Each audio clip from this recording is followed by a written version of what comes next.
Salut à tous et bienvenue pour ce nouveau rétro podcast.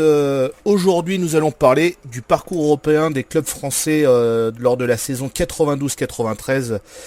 Un parcours vraiment fantastique de la part de Auxerre, du PSG, bien sûr de l'Olympique de Marseille, qui gagnera cette Ligue des Champions même à la fin de cette saison-là. Et avec moi pour parler de cette saison-là, j'ai Gabi. Salut Gabi. Ouais, salut Nico et salut Yaya.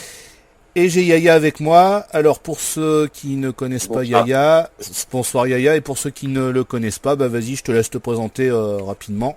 Alors bonsoir à tout le monde. Donc moi je m'appelle Yaya et je suis un grand fan de l'Olympique de Marseille. Et j'étais aussi un grand fan, et tout le temps maintenant, de l'équipe de France avec Michel Platini. J'adorais aussi le carré magique avec Tigana, Giresse et puis Fernandez et Platini. Donc qui n'est pas fan de cette équipe de toute façon.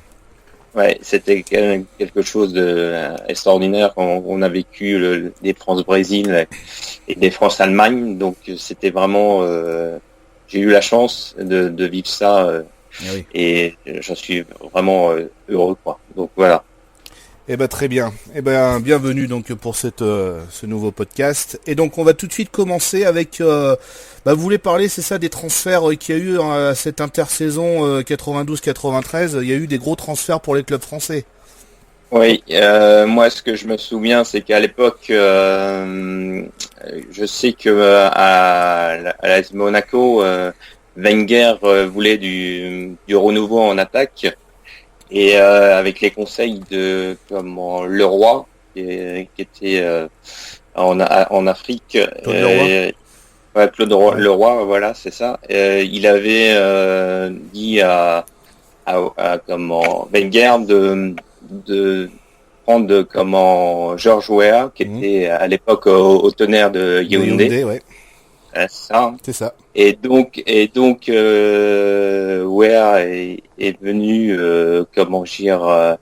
à Monaco, et il y a aussi à l'époque Klinsmann qui était normalement il devait venir avec Denisot l'avait voulu parce que il était champion du monde avec l'Allemagne, oui. Donc il venait de l'Inter de Milan. Oui. Et donc, en fin de compte, il a été 2 jours sur les tablettes du Paris Saint-Germain, mais il était trop cher à l'époque. Et c'est Klinsmann est parti à Monaco, et Monaco avait les moyens de l'acheter. Et voilà pour ce que je me rappelle de ces souvenirs, de ça. Et par contre, Weah, il est parti à Paris cette année-là. Ouais, mais quand Klinsmann est arrivé, il est parti à Paris. Voilà. C'est ça, ils ont fait l'échange, quoi. Donc, voilà. Et toi, Gabi, qu'est-ce que tu te souviens de ces transferts les gros transferts qu'il y a eu. Je sais que c'était pour le PSG, c'était plutôt l'année d'avant en fait, où t'as Valdo qui arrive, t'as, je crois que Daniel Bravo, je sais plus s'il était là. Mais au PSG, il n'y a pas vraiment de gros transferts en fait, à part Georges Weah. Calderaro aussi qui a joué, il a joué 4 matchs, je crois qu'il a joué que 4 matchs lors de la campagne UEFA. Il venait de Metz. Bon, c'était Metz. Ah d'accord. Il était connu pour ses un peu comme Amara Simba, c'était des reprises un petit peu acrobatiques. Je me souviens avec Metz, je me rappelle plus contre qui c'était. Il avait marqué un but exceptionnel, un ciseau. C'est vrai, ça devait être la saison, juste la saison d'avant, ou 89-90, qu'il avait marqué un but. Et c'est vrai qu'il avait signé à Paris. Il a fait 4 matchs. Puis bon après. Il était barré par le trio d'attaque. Voilà quoi. Et en plus l'année d'après, il y a encore Rai qui arrive, donc c'est encore plus difficile pour lui. Il y a même si Amara Simba il est pas titulaire, c'est lui qui rentre en premier en fait avant lui pour remplacer Ginola et Weah, donc c'est vraiment le 4e sur la liste au niveau de l'attaque, quoi. Il a pas de chance de ce côté-là, quoi. Mais c'est vrai que Monaco, l'attaque impressionnante avec Klinsmann qui apporte quand même son titre de champion du monde à l'effectif de Monaco, ça donne un peu de la gueule à cette équipe en fait, parce qu'en attaque je vois il y a Fofana, il y a Niako, il y a Djorkaeff qui joue encore milieu de terrain, il joue pas vraiment à son poste de numéro 9 et demi. Mais en Monaco, c'est vraiment pas terrible en fait, mis à part 2-3 gros joueurs. Si je me rappelle bien, c'est que là, il y a l'entraîneur actuel de Marseille, il n'y avait pas Passy à Monaco. C'était son frère, par contre.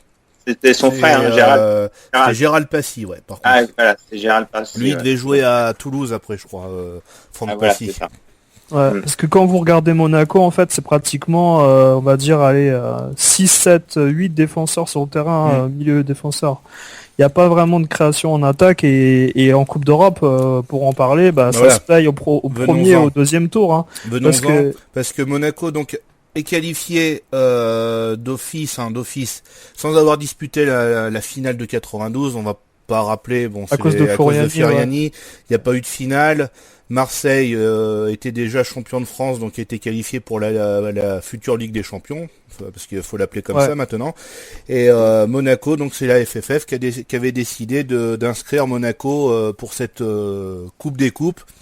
Et je vous laisse en parler, ce fut vraiment décevant. Parce que en plus ils étaient finalistes, excuse-moi, ils étaient juste finalistes l'année d'avant de cette Coupe des Coupes contre Brême. Voilà, avec c'est Klosarlov, je crois qu'il y avait en attaque. Voilà. Ils avaient perdu 2-0. Et là, c'est vraiment un flop cette saison-là. Ouais, c'est un flop. C'est comme s'ils n'avaient pas envie de la jouer en fait. Au premier tour, ils tombent contre des Polonais, je crois. Le Miedz Legnica. Ça me semble une équipe polonaise. Après, j'ai pas vérifié. C'est une équipe polonaise. Jouait à match aller dans un stade archivide. Archivide au retour aussi. Voilà, bon.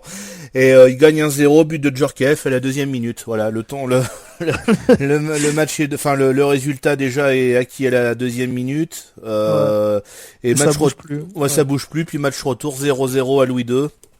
Donc déjà, bon, c'est pas terrible pour c'est pas emballant, voilà, en plus c'est une équipe qui était champion, qui avait gagné la Coupe de Pologne, mais bon, de mémoire. Qu'est-ce que ça valait, la Coupe de Pologne à l'époque. Ouais, et puis bon, de mémoire, cette équipe-là, je la retrouve pas dans des archives vraiment.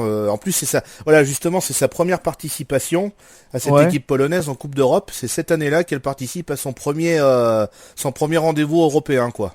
Ouais. C'est sûr qu'on n'avait plus l'habitude de voir Lech Poznan, en fait. Voilà, oui, c'est sûr. Et donc ensuite, Monaco au second tour. Ça doit être en 8e de finale. Tombe contre l'Olympiakos. C'est ça. Contre l'Olympiakos et perd à domicile 1-0 dans les dernières minutes. Et au match retour, fera 0-0. Fin de l'histoire, voilà. Sur 4 matchs, ils mettent un but en fait. Et ils s'en prennent un. Voilà.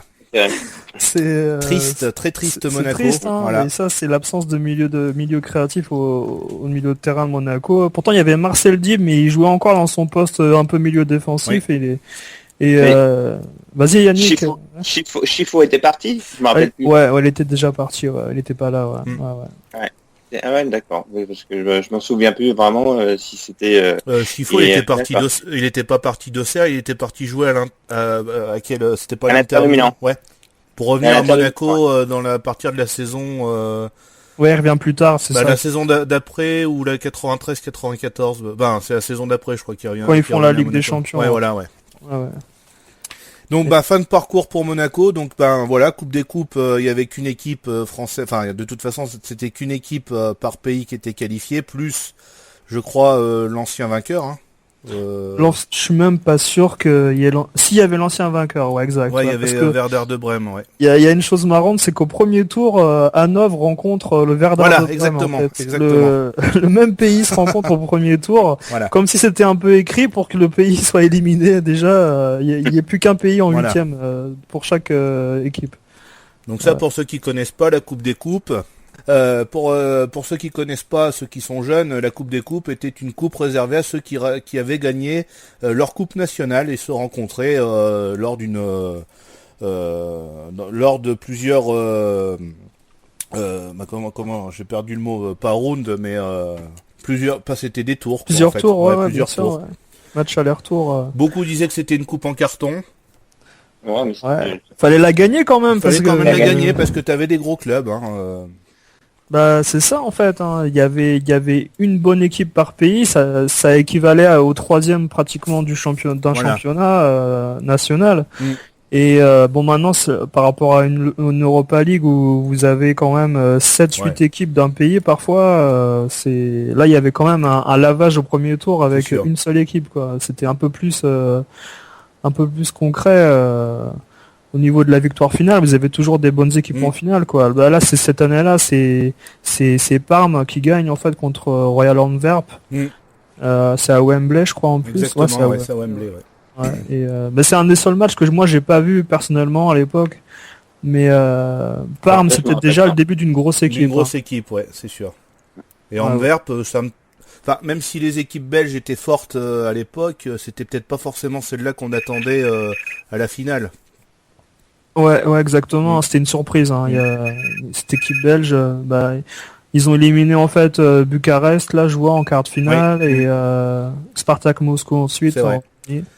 Et là, faut noter aussi que il y a aucun club yougoslave du RSS qui participe. Ah ouais.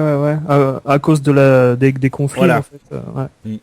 Et l'Allemagne, c'est l'Allemagne réunifiée pour la première fois qui participe à ces coupes. Donc bon, on en a fini avec la Coupe des Coupes. On va passer à, à la Coupe UEFA où là, franchement, ça a été un régal, je pense. Ouais, c'était un régal. Hein. Voilà. Donc les clubs français qui participent, c'est le Paris Saint-Germain, car ils avaient terminé 3e de cette compétition. Auxerre, 4e, qui avait terminé la saison d'avant 4e, et Caen, équipe surprise, qui avait terminé 5e et qui était donc qualifié pour cette Coupe UEFA.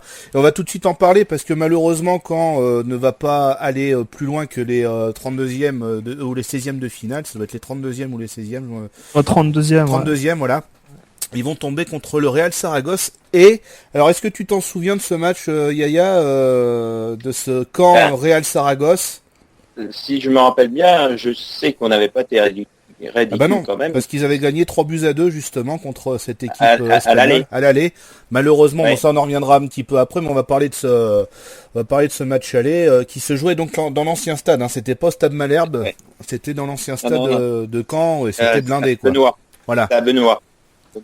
Mais c'est sûr qu'on n'avait pas été ridicule parce que comme tu disais, on avait gagné 3-2, mais par contre, le retour, je sais plus combien on avait. J'allais en parler, ils perdent 2-0 au match retour. 2-0. Voilà, c'est ça, 2-0. Donc c'est sûr que c'était décevant de faire le plus gros à l'aller et voilà, de perdre. Mais faut dire que le Saragosse c'était une superbe équipe hein. À l'époque, une bonne équipe espagnole. Et bon, on a manqué d'expérience et voilà, le fait de perdre 2-0, ça, on est resté en 32e de finale, mais bon, c'est pour un petit club comme Caen, je trouve que c'était pas mal. C'était déjà un bonus de gagner le premier match. Il gagne 3-2 grâce donc à 2 buts de Stéphane Paille. Stéphane Paille qui était parti l'année d'avant, je crois, c'était il y a 2 ans, il était parti à Porto, ça s'était pas très bien passé. Il était revenu à Caen. Bon, à Caen, c'est vrai qu'il a retrouvé un petit peu de sa puissance qu'il avait quand il était à Sochaux, parce que c'est vrai qu'à Montpellier, Bordeaux, c'était pas, voilà, il était complètement perdu. Et l'autre buteur, c'est le globetrotter du football, Xavier Gravelaine. Il y avait une petite équipe, il y avait donc Montagnier, je sais pas, là on va parler de foot actuel, vous savez quelle équipe il est en train d'entraîner actuellement, Philippe Montagnier? Nottingham Forest. Nottingham, ouais. Bon, oui, voilà, tout à fait, ouais. Ils sont en deuxième division anglaise, mais en championship. Mais voilà, je sais pas comment ils ont pu... ils ont pu se renseigner sur lui, parce que c'est vrai que bon, à Rennes, ça n'a pas été ça non plus, quoi. Ouais. Non, mais sinon, je sais pas si vous vous souvenez, mais le Real Saragosse, en fait, c'était une bonne équipe, mais le match retour, malheureusement, je sais pas si vous vous souvenez des arbitres de touche, mais c'était une catastrophe. On avait l'impression vraiment que les arbitres n'étaient pas du tout pour que Caen passe, en fait. Hein. Je vais pas parler en mal, mais tu te rappelles, toi, Yannick, de cette histoire-là, les juges de touche qui levaient le drapeau systématiquement quand un attaquant Canet partait au but.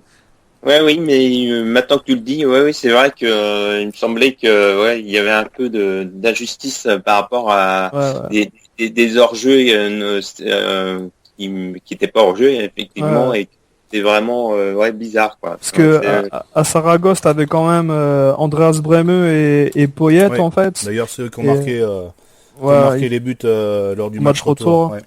Et au match aller, Poyet t'es pas là en fait. Et je sais pas si ça a joué beaucoup, mais au match retour en tout cas, Caen a été complètement défavorisé par l'arbitrage. Et puis bon, aussi manque d'expérience, je pense aussi. Donc, mais bon, voilà. C'est quand même beau, voilà, ils ont gagné le premier match, c'était une petite équipe, quoi, inconnue. C'est comme si Guingamp jouait contre, je sais pas, moi. Guingamp, ce qu'ils ont fait déjà il y a 2 ans, c'était déjà beau, en Europa League. Ils étaient allés jusqu'en quart de finale, voilà, c'était joli, c'était beau, quoi. Ouais. Après, faut pas, je veux dire, c'est la façon dont ils se font éliminer, en fait, qui est rageante, parce que tu sens qu'il y a quelque chose de pas net, en fait, tu le sens. Mais, tu peux perdre, mais digne, pas de cette façon. Que ce soit digne, que ce soit pas envolé ou quoi, mais c'était sûr que là c'était comme tu dis Gabi, il y avait eu l'arbitrage un peu à la maison.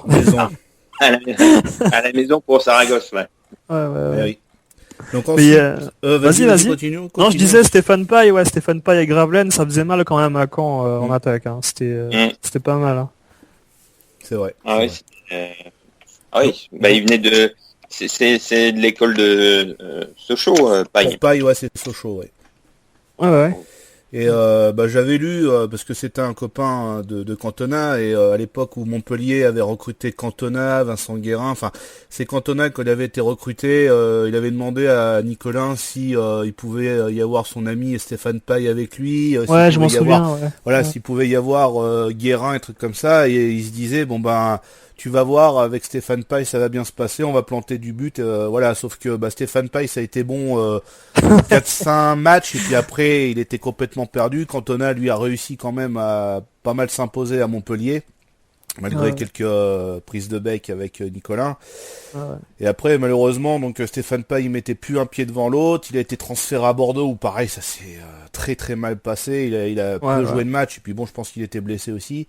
Il a connu Porto où il a joué justement les premiers la première moitié de saison, il avait joué et puis il plantait même des buts.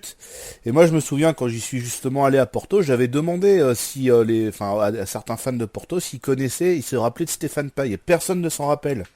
C'est vrai que je passais pour un con devant, je dis mais mince, quand même Stéphane Paille quoi, enfin je sais pas. Il a fait quelques apparitions en équipe de France mais il a jamais percé non plus. Donc, non. Je sais même pas s'il avait marqué avec l'équipe de France, Stéphane Paille, je suis pas sûr.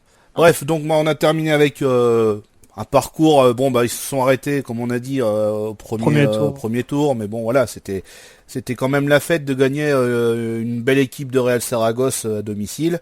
Donc là on va passer au Paris Saint-Germain, qui rencontrait donc pour son premier match, c'était le PAOK. Salonique. PAOK Salonique, voilà. Donc match aller, victoire 2-0, 2 buts marqués en première période, je crois. C'est 13e et 24e par Georges Weah qui marque. C'est Weah qui marque vite. Voilà, ses 2 premiers buts avec le PSG en coupe d'Europe. Voilà, 2-0, match assez tranquille. Hein, le PAOK fait pas trop peur. Ouais, et puis t'as le PSG qui a son équipe type dès le premier match en fait. Voilà. Et mais je crois qu'il n'y a pas une attaque Weah Calderaro justement. Calderaro, Et mais il y a Ginola qui est aussi sur le terrain. Donc en fait, il joue en 4-3-3 en fait, avec Ginola légèrement en position de 10, mais vraiment très très proche des attaquants. Hein. Mais après, il y a tout le reste, c'est l'équipe type presque l'équipe type. Voilà. Juste une petite parenthèse. Oui. C'est Graham Rix. Milieu de terrain, nationalité Angleterre et en fin de compte transféré au Havre. Donc, c'est bien Graham Rix, un anglais, celui-là que je te parlais. D'accord. C'est pas de Rix, c'est Graham. Graham Rix, ok. Ouais.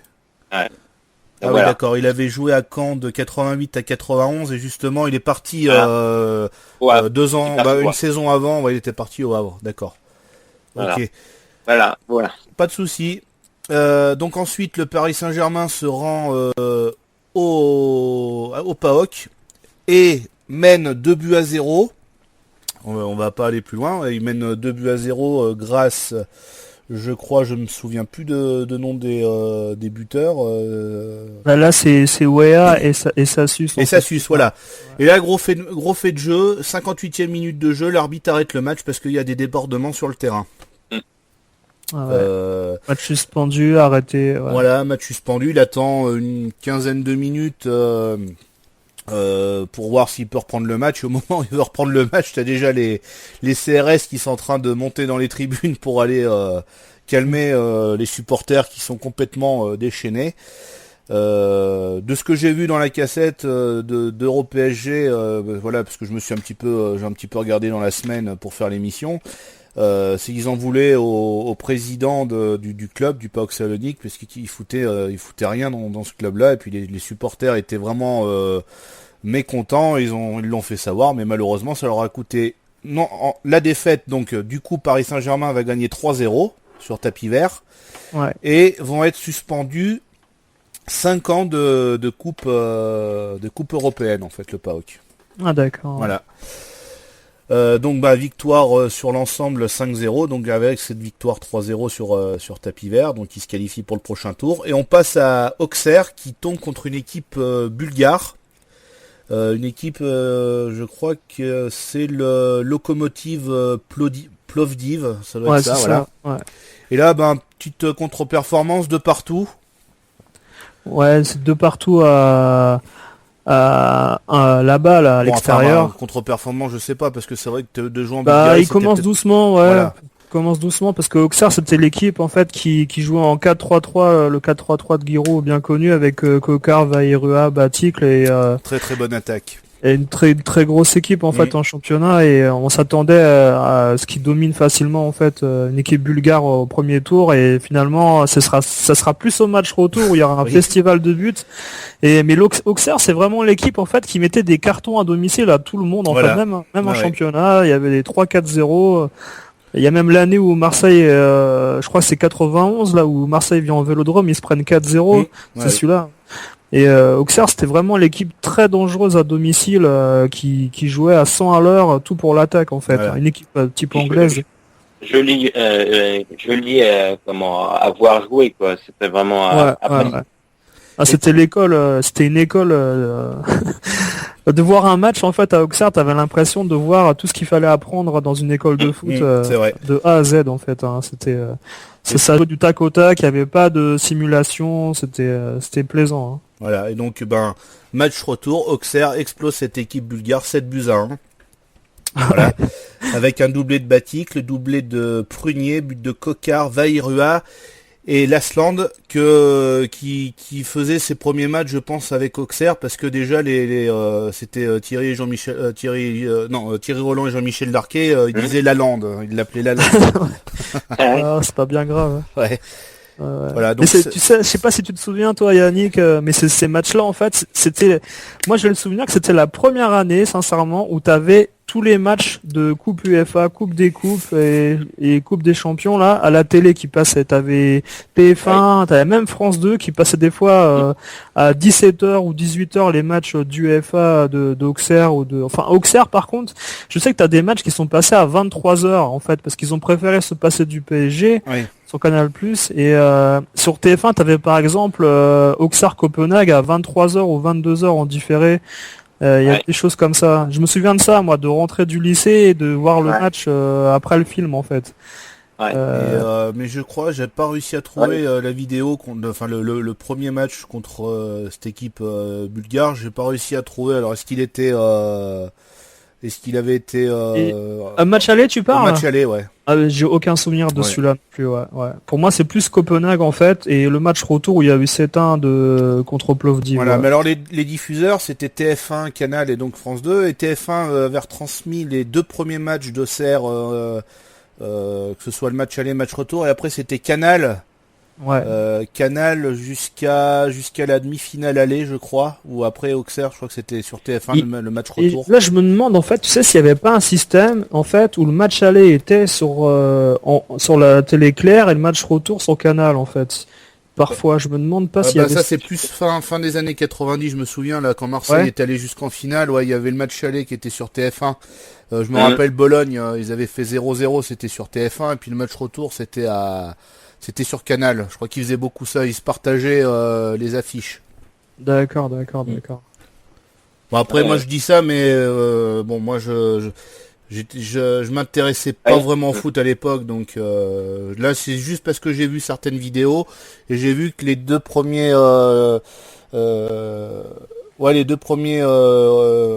j'arriverai pas à trouver ce nom, hein. les deux premiers tours d'Auxerre, c'était sur TF1, je pense que ça devait être TF1, mais les matchs comme Paris, il me semble que c'était Canal+. Oui. Je sais pas pourquoi. Canal+. C'est leur sponsor. Il y avait Deniso aussi, de toute façon. Donc, comme tu dis, Gabi, c'est match TF1, France 2, Canal+. Mais par contre, je me rappelle pas des matchs différés à 23h. Ouais, tu t'en souviens pas, Peut-être que t'as passé trop tard pour toi, peut-être, je sais pas. Peut-être, Peut-être. Non, je me souviens pas vraiment. Sur TF1, en fait, c'était... Mais bon, de toute façon, c'est pas grave. Voilà, donc on se retrouve avec deux clubs français pour le tour suivant, donc le Paris Saint-Germain et Auxerre. Le Paris Saint-Germain va tomber contre Naples, une grosse équipe quand même, Naples, même si c'est plus le Naples de Maradona. C'est ça, il manque Maradona, mais t'as Gianfranco Zola qui est là maintenant, et Careca est toujours là aussi. Et Paris va gagner 2-0 à Naples, grâce encore à un doublé de Weah. Et là, franchement, par rapport à mes souvenirs, je me souviens que c'était une grosse surprise en fait pour les Italiens.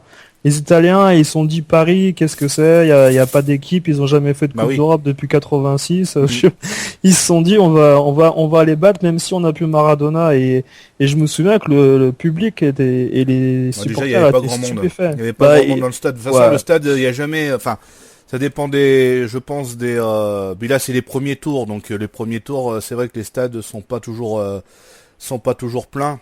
Non, là, je vois, il y avait 35 000 personnes. C'est un stade d'environ à peu près 59 000.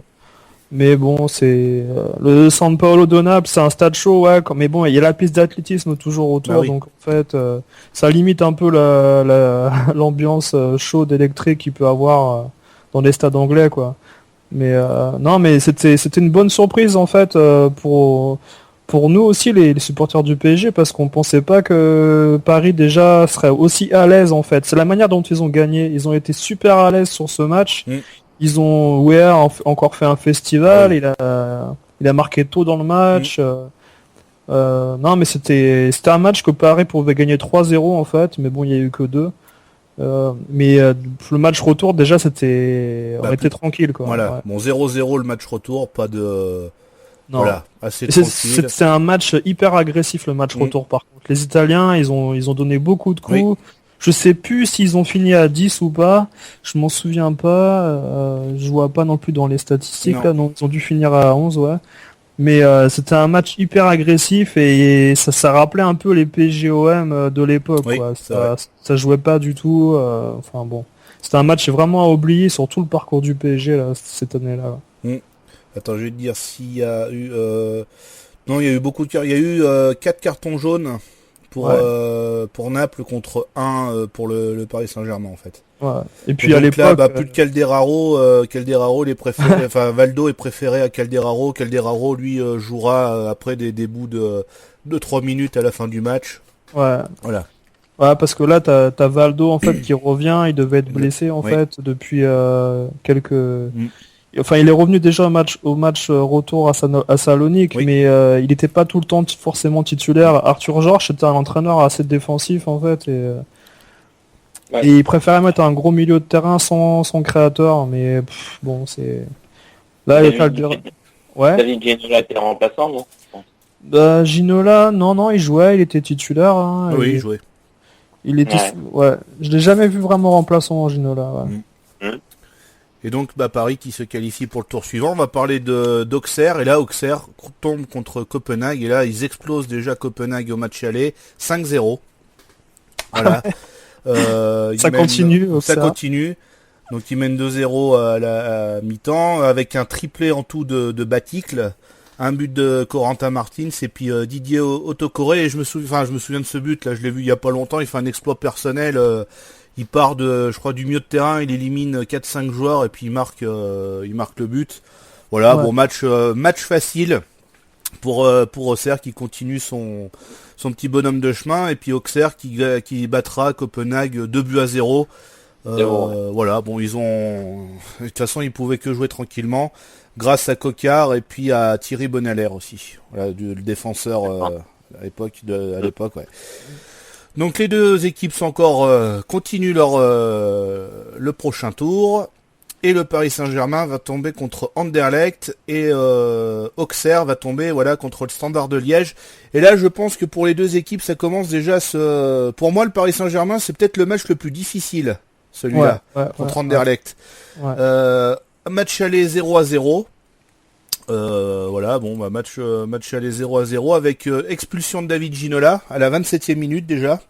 Ouais, je crois qu'il se prend un deuxième jaune. Ouais, il doit se prendre, il se prend un deuxième jaune et après Anderlecht recevra un carton rouge Philippe Albert à la 55e minute. Ouais, et puis je me souviens que tu sentais la compensation en fait. Oui, tu la exactement. Sentais... Parce que je crois que le rouge en plus il était pas si mérité que ça.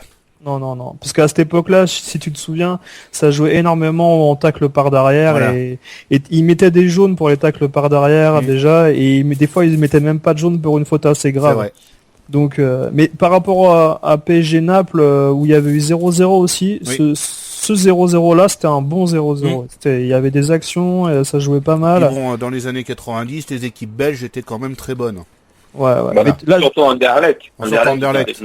Là, t'avais la future équipe de Belgique de 94. Presque, c'est ça. Presque. Anderlecht et Bruges qui étaient aussi une bonne équipe aussi, Bruges. À l'époque aussi, je pense. Ouais. Ah, bien sûr. Ouais. Bruges qui était dans le groupe de l'Olympique de Marseille en Ligue des Champions. Ouais. Donc Paris 0-0. Et Auxerre qui fait 2 partout contre le Standard de Liège, une autre équipe belge. Et là, ça a été très très difficile pour Auxerre parce qu'ils étaient menés 2-0. 2 buts de Goussen. Et donc réduction du score de Verlat, des buts de Batik à la 71e minute. Et là on annonce, ça va être des matchs retour assez difficiles quand même, parce que Auxerre va jouer à domicile, Paris va jouer à Anderlecht. Ouais. Ça va être difficile. Et pardon, vas-y, excuse-moi. Non, je disais Auxerre là, franchement, ils sont passés à la limite de l'élimination en fait, parce que je me souviens. C'était vraiment poussif par rapport à la balade des 2 premiers tours. Ils avaient eu énormément de mal et je crois qu'ils marquent un peu sur des actions créées en fait par des gestes techniques magnifiques. C'était pas du tout. Il fallait vraiment une précision technique dans ce match-là pour passer. Fallait pas jouer physique ou quoi. Standard de Liège, c'était une équipe assez technique, malgré des noms inconnus. Il y avait quand même Marc Wilmots en attaque et je sais pas si c'est Philippe Léonard en défense là ou c'est un autre Léonard. Philippe Léonard, mais il rentre la 78e minute. Il y avait des bons jeunes. Gilbert Bodard au but du Standard, l'ancien gardien de Bordeaux. Et Demol aussi, Demol, c'est un bon défenseur. Ouais. Goussens aussi, Goussens, je crois qu'il est à la Coupe du Monde 94. Ouais, donc je suis pas sûr. Mais non, il y avait des bons jeunes dans cette équipe. Donc on arrive au match retour. Donc Anderlecht Paris, ça se joue en Belgique. Et là, un partout. Paris est mené 1-0 grâce à John Bosman à la 53e minute. John Bosman, ancien joueur de l'Ajax et du PSV, qui n'a rien à voir, on en avait déjà parlé avec l'affaire Bosman. Et Comboiré qui égalise à la 75e minute, et là c'est un but à la Comboiré, un but de la tête décroisée, vraiment celui-là il est beau ce but là par contre, il est aussi beau que celui que contre le Real, mais c'est vrai que celui-là il est vraiment très beau. Donc égalisation à la 75e minute, et Paris qui se qualifie grâce au but à l'extérieur. Voilà. Ouais.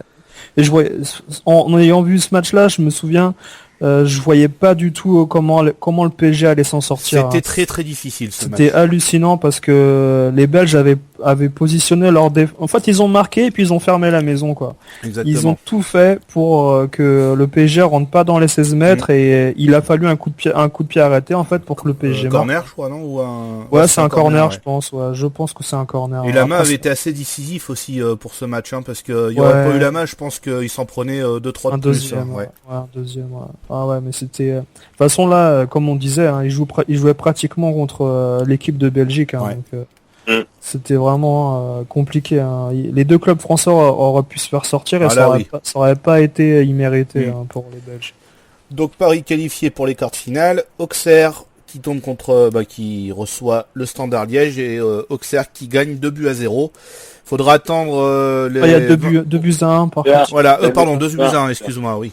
Et faudra attendre la 71e minute pour voir le but de Batik, 82e du Tuel qui marque, et puis coup de froid, Wilmots qui réduit le score à la 88e minute, mais heureusement après Auxerre a réussi à garder ce score-là et se qualifie pour les quarts de finale. Donc un match difficile pour Auxerre contre ce Standard de Liège, une belle équipe. Ouais. Auxerre c'est toujours la même chose, ils ont toujours leur équipe type sur le terrain avec Prunier, Mahé, Martini, Dutuel, Guerrero et ils jouent sur leurs armes en fait. Ils changent pas de tactique, ils s'adaptent pas à l'adversaire et ils gardent leur jeu. Et ça c'est une qualité qu'on peut donner à Giroud parce que Giroud il est toujours resté avec ses valeurs et resté avec ses idées en fait.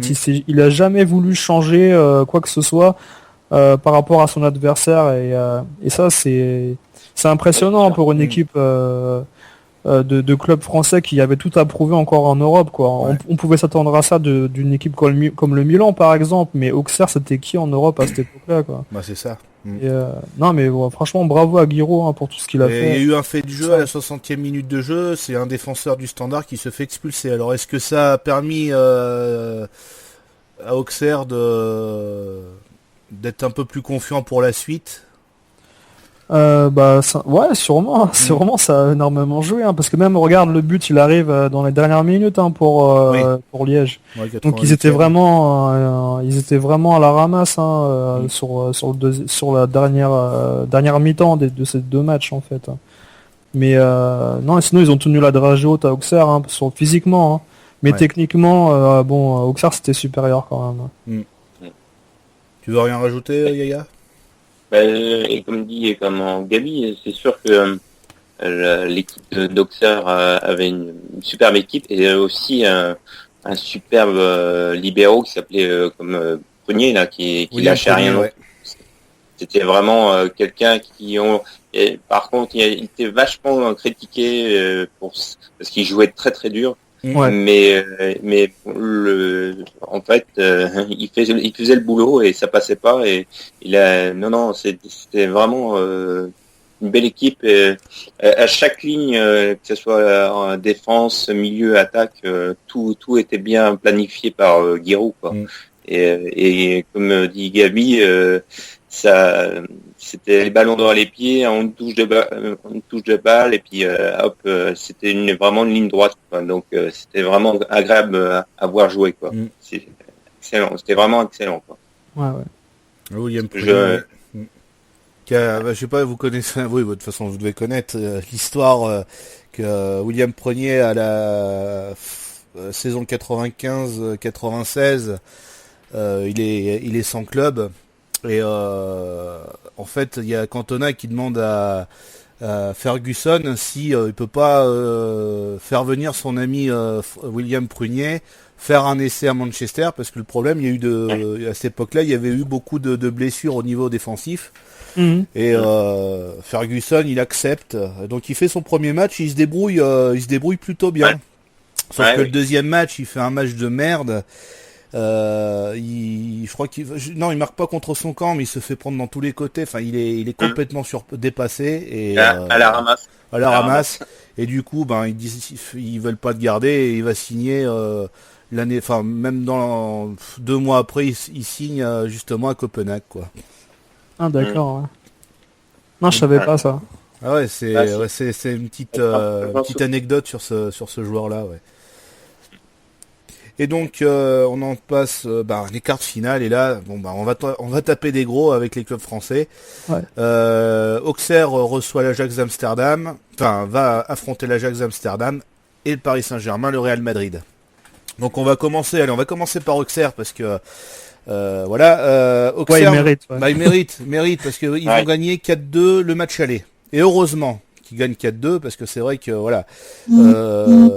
match qui commence très mal pour Auxerre parce qu'à la 3e minute c'est Peterson qui va ouvrir le score pour l'Ajax. Et puis après Auxerre va dérouler. 17e minute, égalisation de Verlat. Et juste avant la mi-temps, 43e minute, but de Corentin Martins. Ouais, sur coup franc, c'est celui-là. Voilà. Magnifique ce coup franc. Super coup franc. Et ça, c'était où? À la Baie des Champs? C'était à la Baie des Champs. Ouais. Voilà. Le match aller était à la Baie des Champs. Voilà. Et c'est un match, je crois, qui avait commencé en début de soirée, en fait. Oui. Il était genre à 18h ou à 17h, quelque chose comme ça. Oui, à 18h, ouais, et je me souviens qu'il y avait l'avant-match justement sur Canal+, là, avec Bietri, et tu pouvais suivre en fait les compositions tactiques en fait des entraîneurs sur tableau noir au bord du terrain à ras des grillages des supporters auxerrois, tu sais. Ouais. Ils avaient fait toute une mise en scène Canal+ à cette époque-là et c'était génial quoi. Et mais par contre moi j'avais pas Canal à l'époque et moi je vous le dis j'ai suivi le match en crypté avec la radio. C'était la grande mode à cette époque-là. Tout le monde l'a fait hein ça. Ouais. Et on avait la chance d'avoir pratiquement en même temps la radio et la télé quoi, à une demi-seconde de retard peut-être mais par rapport à aujourd'hui, il y a plus de 30 secondes de décalage. Ouais, voilà. Il y a trop de décalage aujourd'hui, je veux dire. Et même quand tu regardais pour l'Euro entre TF1 et Bein Sport, il y avait entre les chaînes nationales et puis Bein Sport, il y avait au moins 10 secondes de décalage. Ah d'accord. Et moi, Gabi, tu vois, j'ai regardé les matchs sur Canal+, et en plus, moi, j'avais pas Canal+, mais à l'époque, je sais pas si vous avez connu ça, mais moi, j'avais un copain informaticien, il mettait ça dans une cassette vidéo, quoi, une cassette. Et on branchait ça et on avait Canal+ gratos quoi. Ah oui d'accord. Et je me rappelle que j'avais vu j'ai eu la chance de voir le Real de Madrid de Paris quoi. Donc, d'accord. C'est pour ça que on arrivait à frauder quand même quoi. Bah oui. Voilà. C'est un petit peu comme moi où c'était marqué PSG Cannes sur la cassette et puis c'était un film pour adultes mais bon ça c'est autre chose. Je crois qu'il allait nous dire un truc sérieux. Moi aussi. Je pense que tout le monde l'a un peu fait. Bref, on revient à ce fameux Auxerre Ajax. Donc à la mi-temps 2-1 pour Auxerre et puis 67e minute de jeu, égalisation de l'Ajax par Vink, c'est ça, ça doit se dire comme ça. Bon, 2 partout. Et puis on arrive dans les 10 dernières minutes et là Auxerre va dérouler. Vaillrua 82e minute et puis Dutuel 89e minute et belle victoire donc d'Auxerre 4-2. Ce qui permet à Auxerre d'être un peu plus confiant avec 2 buts d'avance. Déjà on peut être un peu plus confiant pour aller jouer là-bas en Hollande quoi. Et puis on peut dire merci à Stanley Menzo sur ce match. Oui. C'est un match catastrophique. Ah oui. Et je sais même pas si au match retour il est aligné il est remplacé au match retour. C'est Van der Sar qui le remplace. Mais Stanley Menzo, je me souviens, il était en retard sur toutes les phases, il sortait pas sur corner, c'était une catastrophe. Oui. Et t'avais quand même Bergkamp en attaque au Overmars. Ah oui, il y avait une grosse équipe de toute façon déjà en 92-93. C'était en fait 2 systèmes de jeu identiques. Pratiquement, t'avais l'Ajax qui jouait en 4-3-3, mais c'était plus un espèce de 3-4-3 en fait, parce que t'avais toujours c'était la première génération d'équipes qui mettaient des latéraux qui montaient, tu sais. Et en fait, ils se retrouvaient à 2 ou 3 derrière l'Ajax. C'est pour ça qu'ils s'en ont pris plein. Mais bon, après, ils avaient pas forcément les joueurs pour jouer comme le grand Ajax de Cruyff, si tu veux. Oui. Ils jouaient pareil, quoi. Voilà. Et donc match retour, Auxerre qui perdra 1-0 mais ce sera suffisant pour aller jusqu'en demi-finale. Bon, le match retour, il y a quelque chose à dire dessus. Bon, c'est Debourg qui marque 61e minute. Ouais. Je l'ai revu le but aujourd'hui là, et il marque sur une tête. C'est pas vraiment une belle action. De toute façon, ce match-là. Moi, en le voyant à la télé, ce match-là, je me souviens aussi, il était en différé, pareil, même histoire. Il était passé à 23h sur France 2 ou TF1 là le soir, et je l'ai pas regardé parce que je savais le résultat et sincèrement, visuellement, tu voyais pas les tribunes dans ce match-là. Tu voyais une piste vélodrome autour du terrain. T'avais l'impression que c'était filmé dans une décharge le match, quoi. C'était horrible visuellement. Il y avait pas de son dans les tribunes. T'entendais que les voix des commentateurs. Ah oui, d'accord. Et j'ai tenu 10 minutes et j'ai regardé le score et puis voilà, terminé. C'est voilà. En fait, quand l'entraîneur c'était Louis Van Gaal, en fait, compte. Exactement. Et j'ai regardé aussi. Il y avait Edgar David aussi. Oui. Je vais te dire si tu veux la compo de l'Ajax pour ce match retour. T'avais Van der Sar au but, Yann Siloy, c'est ça, hein, et il a joué en France, je crois, hein, Yann Siloy. Il avait pas joué au Havre ou un truc comme ça. Il avait pris un jaune. Il y avait Danny Blind, Rob Alflen, Franck Debourg, Marcianovic, justement, Marc Overmars, Michel Crick, Stéphane Peterson, Denis Bergkamp, Edgar Davids, et puis en remplaçant Stanley Menzo, il y avait Anke Hansen, Sidor. Il y avait Sidor, Fritmanen et Groendengi, j'arrive pas à dire ce nom. Groendengi Ditch. Bon, désolé, je suis pas. Mais t'avais les prémices en fait de la grosse équipe qui arriverait 2 ans après, mais tu vois que Luis Van Gaal, il savait pas forcément encore qui mettre sur le terrain. Hein. Il avait plein de jeunes à sa disposition. Il n'y avait pas Kluivert encore, mais tu vois qu'il cherche son équipe. Hein, et c'est pas. Mais Van Gaal, il a toujours joué comme ça, lui. Il a toujours joué avec ce système et il s'est pris toujours une tonne de buts dans tous les matchs qu'il a fait avec ses équipes. Hein. Et c'est pas un mec qui défend, hein, je veux dire. Hein. C'est vrai. Et comme Gabi, après dans l'Ajax, il va venir Rijkaard aussi, non? Il y a Rijkaard qui va venir. Rijkaard, il va revenir du Milan AC, ouais. Kluivert. Ouais. Et quand il finit au Milan, il va venir en 94 à l'Ajax faire son retour et gagner la Ligue des Champions avec eux. Ouais. Contre la Juventus. Contre le Milan. Il joue contre le Milan. Ouais. À Vienne, en Autriche, ouais. D'accord. Et donc, on va passer au Paris Saint-Germain. Donc, Auxerre qualifié pour les demi-finales. Et le Paris Saint-Germain qui va rencontrer le Real Madrid. Et là, ça se passe très mal au match aller. 3-1 pour le Real Madrid. Ouais. Tu veux commencer, Yannick, ou je commence? Ah, vas-y, Gabi, je t'en prie. Ouais, le parisien. Ouais, non, mais le match aller, en fait, moi je me souviens que j'ai regardé ça avec des yeux, en fait, en se disant, on passera pas, de toute manière. Là, c'est le Real Madrid, c'est une grosse équipe. C'est un niveau au-dessus. C'est un niveau au-dessus. Même si tu connaissais pas forcément les joueurs qu'il y avait, il y avait quand même Butragueño et Zamorano encore, Luis Enrique, Michel, les grands buteurs. Ouais, et puis Sanchis en l'arrière. Ouais. Non, mais tu te disais que vu le match aller où le Real n'a pas vraiment joué, ils ont quand même gagné 3-1. Il n'y a pas eu d'erreur d'arbitrage, ça a été un match réglo. Il y a deux, trois anecdotes où t'as Ginola qui a pas réussi à dormir avant le match. En fait, il disait ça quelques jours après.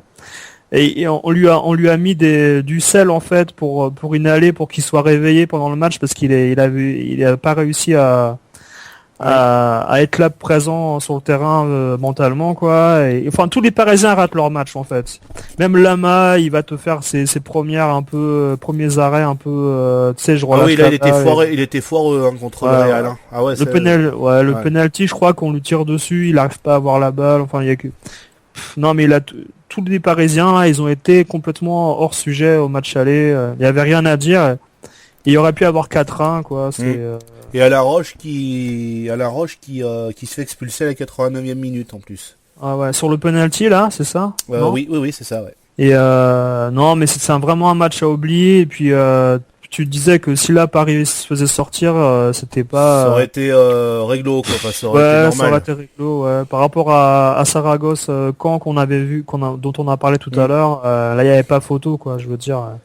Mais c'est marrant, hein, parce que pendant les 2 semaines où tu attendais le match retour, là en fait, tu te disais comment ils vont faire, et puis soudainement, tu as les journalistes en fait qui se mettent à se dire mais et si c'était possible, parce qu'en championnat le PSG ils sont en pleine bourre en fait, et ils se disent que finalement 2 buts de retard c'est faisable, quoi. Et t'as Canal+ qui fait des bandes annonces pour annoncer le match, et un peu comme un film à la Rocky, tu sais, on va réussir à revenir. Ça c'était beaucoup les années 90, parce que je me souviens, c'était la saison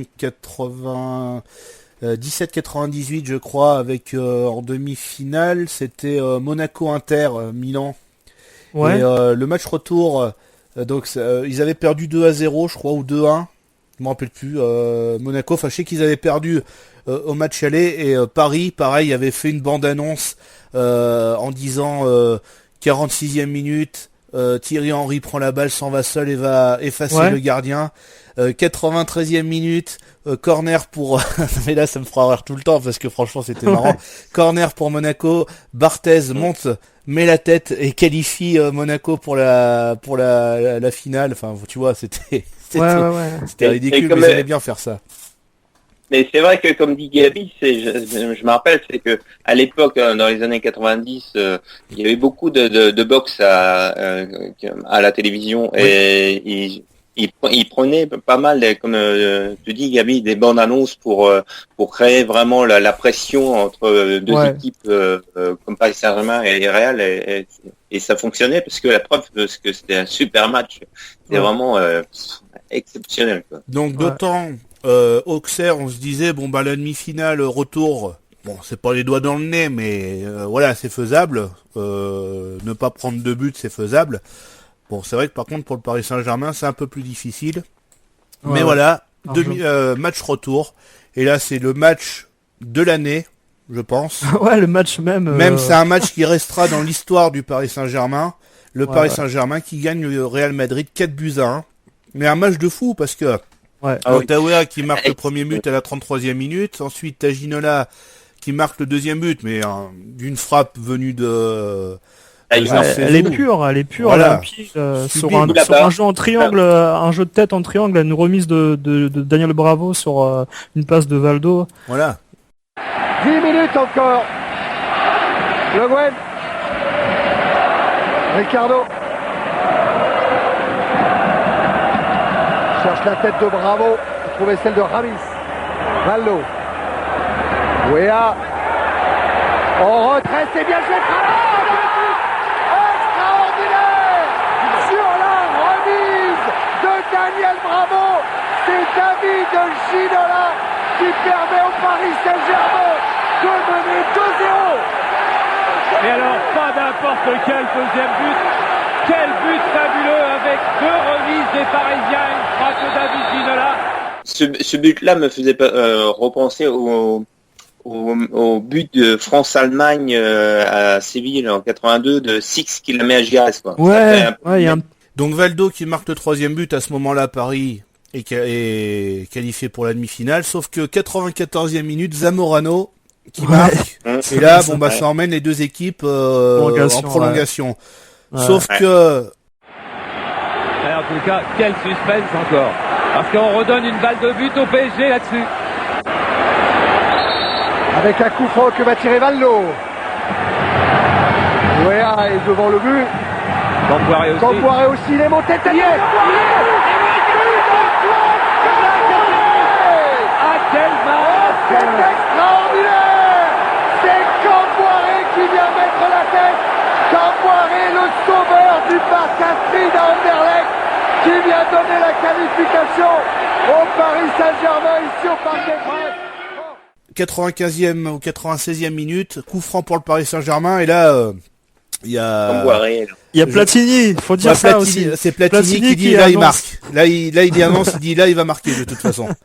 Et là voilà, coup franc. Parce que ce match-là, si vous vous en souvenez, c'est Platini et Gilardi qui commentent le match. Hein.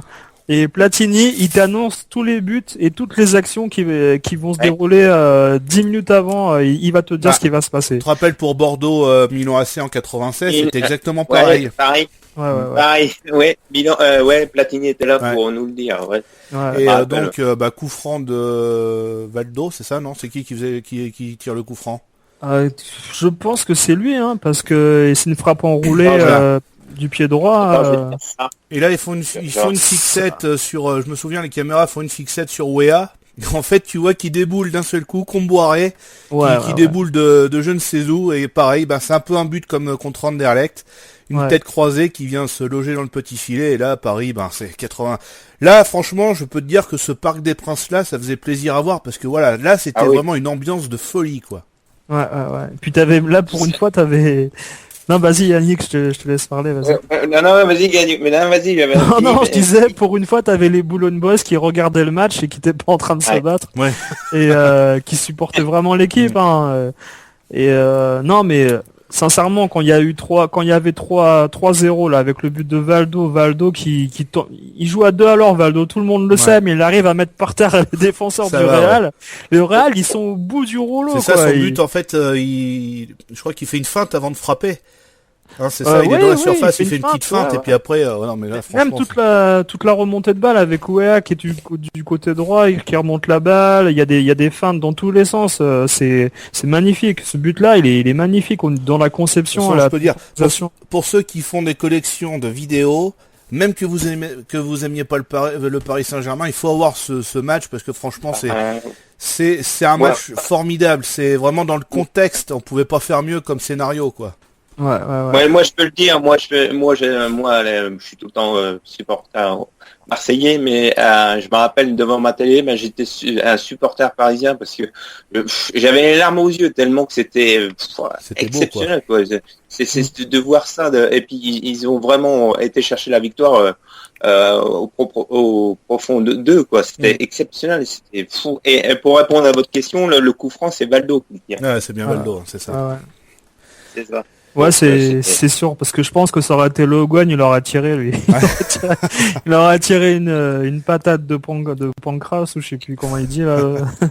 Et Ginola, il l'aurait donné à un défenseur, peut-être, non, Ginola, il aurait centré sur un attaquant du Real qui serait parti tout seul face à la main et qui aurait frappé. Écoute, Ginola, un peu comme avec Kostadinov. Ouais. Non, mais bon. Non, mais franchement, tout réussissait dans ce match-là au PSG, quoi. Tu sentais qu'il pouvait pas, se faire sortir. Et quand t'as des mecs comme, c'était un peu comme un genre des joueurs comme Prunier, comme Colletter, Garin, c'était vraiment des mordus de ballon, quoi. Ça lâchait rien non plus, quoi. C'était. Par contre, comme tu disais, Nico, Roche avait été expulsé. Ouais. Et donc, quand Boiré, normalement, il était arrière droit ou il jouait... parce que là, je vois la composition, c'était dans l'axe Camboiré, Ricardo. Il était 5, ouais. Donc Roche, il jouait quel poste, lui? Roche, il était plutôt... Tu parles de ce match-là? C'est juste qu'il l'avait remplacé, alors. Ouais, Roche, il jouait 5 comme... en fait, non, c'est Camboiré qui a remplacé Roche, en fait. Ah, voilà. Je suis d'accord avec toi. Tu vois comme le football est magique, parce que imagine que Roche n'aurait pas été expulsé au match aller, Roche était titulaire au match retour. Donc tu vois, c'est vraiment incroyable, quoi. Donc je vois mal Roche faire ce que Comboiré faisait. Hein. Ah ouais, tout à fait. C'est pour ça que je te le dis. Donc c'est pour ça que c'est le football est magique, quoi. Vraiment. C'est bien pour Comboiré, quoi. Après c'est difficile de. Mais moi c'est marrant hein, parce que là tu vois, je revois le but enfin je le vois pas en direct, mais sur les statistiques, je vois que le but de Ginola, le deuxième, où il y a 2-0, qui qualifie le PSG, il est marqué à la 82e minute quand même. Hein. Ouais. Et dans mes souvenirs, c'est marrant, hein, quand j'étais ado, en fait, je le vois juste après le but de Oea, en fait, dans mes souvenirs. C'est pas faux, ouais. Et en fait, il est hyper tard dans le match. Hein. Et mais ce but-là, je m'en rappelle plus laquelle. Je l'ai pas vu en direct, mais j'ai dû le voir peut-être. Et ce qui m'avait marqué, c'était, je me disais, mais pourquoi il y a une bagnole dans le stade? Parce que tu vois, t'as la Seat qui est au fond, mais je me dis, mais pourquoi ils foutent une bagnole dans le stade? Tu sais, je connaissais rien au foot à l'époque. Et je me disais, mais c'est quoi ça? C'est la Seat. Ouais. C'est une Seat. Ouais, c'était une Seat, c'est ça, ouais. Ouais, c'est le sponsor du PSG. Il y avait des voitures au parc. Voilà, c'était Commodore là, leur maillot. Ouais, t'avais plein de sponsors. Auxerre et Paris, ils avaient le même sponsor en fait. Ouais. Et là, je vois le maillot de Lama là, des super. C'était toutes les couleurs, jaune. Il a toujours eu des maillots colorés, Lama, de toute façon. Colorés, ouais. Enfin, dans les années 90, après un peu plus tard, pas trop, mais ouais, sinon, il a eu des maillots colorés comme ça. Ouais, ses inspirations guyanaises avec le Brésil et tout ça, c'est. Ah, ça vaut pas les maillots que avait Campos, le gardien du Mexique. Ouais. Parce que c'est lui qui faisait ses propres maillots. Et même, c'est Olmeta qui faisait ses propres maillots de gardien aussi. C'est possible, hein. Ah ouais. Son maillot à damier là qu'il y avait pour la finale de la Coupe de France 90, c'est lui qui avait... 90. C'est lui qui avait fait qui avait dessiné son propre maillot, quoi. Ah d'accord. Ouais. Donc 2 clubs français en demi-finale d'une coupe, c'est du jamais vu. Et je crois que même après, on n'a jamais vu ça. C'est la première fois, c'est la seule fois où il y a 2 clubs français en demi-finale. Ouais, 2 clubs. De mémoire, surtout qu'après, si on parle de l'OM, c'est sûr qu'en plus ça fait 3 clubs, quoi. Voilà, bon, mais là je parle dans la même compétition. Ouais, bien sûr, dans la même. Ouais. 95-96 où il y aura vraiment, ce sera un autre style, mais il y aura pareil les clubs français. Ça, je ferai un autre rétro podcast sur cette saison-là parce que je pense qu'il y a beaucoup à parler aussi. Et donc là, 2 clubs français qui se retrouvent en demi-finale. Auxerre qui devra affronter le Borussia Dortmund et le Paris Saint-Germain qui devra se déplacer qui devra rencontrer la Juve. 2 matchs, surtout pour le Paris Saint-Germain, je pense que c'est un match assez difficile. Et pourtant, ça commence bien. Ça commence bien parce que Weah ouvre le score à la 23e minute. Là, c'est même assez surprenant parce que c'est vrai que la Juventus, elle fait aussi peur. Ouais. Bah là, je pense que c'est quand même une équipe qui fait toujours peur, quoi. Ouais, toujours. Et en plus là, t'as carrément l'équipe d'Italie avec qui va aller en Coupe du Monde et t'as des sacrés joueurs étrangers qui sont pas pris au hasard. Hein. T'as quand même Andreas Möller, David Platt. En plus de tous les Italiens, il y a même Casiraghi et Di Canio sur le banc de touche. Ouais. T'as Viali qui est encore là, t'as Roberto Baggio, Torricelli en défense avec Massimo Carrera. Et là, Paris, en fait, Jean-Luc Sassus ne joue pas et c'est Bruno Germain, l'ancien Marseillais, qui remplace Jean-Luc Sassus. Et de ce que j'ai vu, le match aller, il n'a pas été bien bon, Bruno Germain.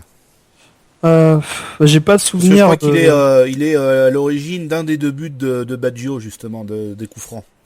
C'est possible parce que de toute façon ça s'enchaîne vite à la fin. Normalement le PSG doit s'en sortir avec une victoire à 1-0 qui est la mi-temps avec un superbe but de Weah là. Et tu te demandes en fait comment ça se fait que le PSG perd ce match, quoi. C'est hallucinant parce qu'en fait t'as un coup franc, un penalty qui s'enchaîne. On comprend pas ce qui se passe en fait. Et c'est ça à cause d'un homme, quoi. C'est Baggio en fait qui met à lui, qui met à terre tout seul le PSG en fait. Non, mais c'est sûr, il y a eu certainement des fautes idiotes en fin de match, c'est évident. Mais j'ai pas les actions en fait. Là, t'as Laurent Fournier qui joue, je veux dire la compo de Paris de toute façon. Si j'arrive à retrouver la page, je l'ai pas.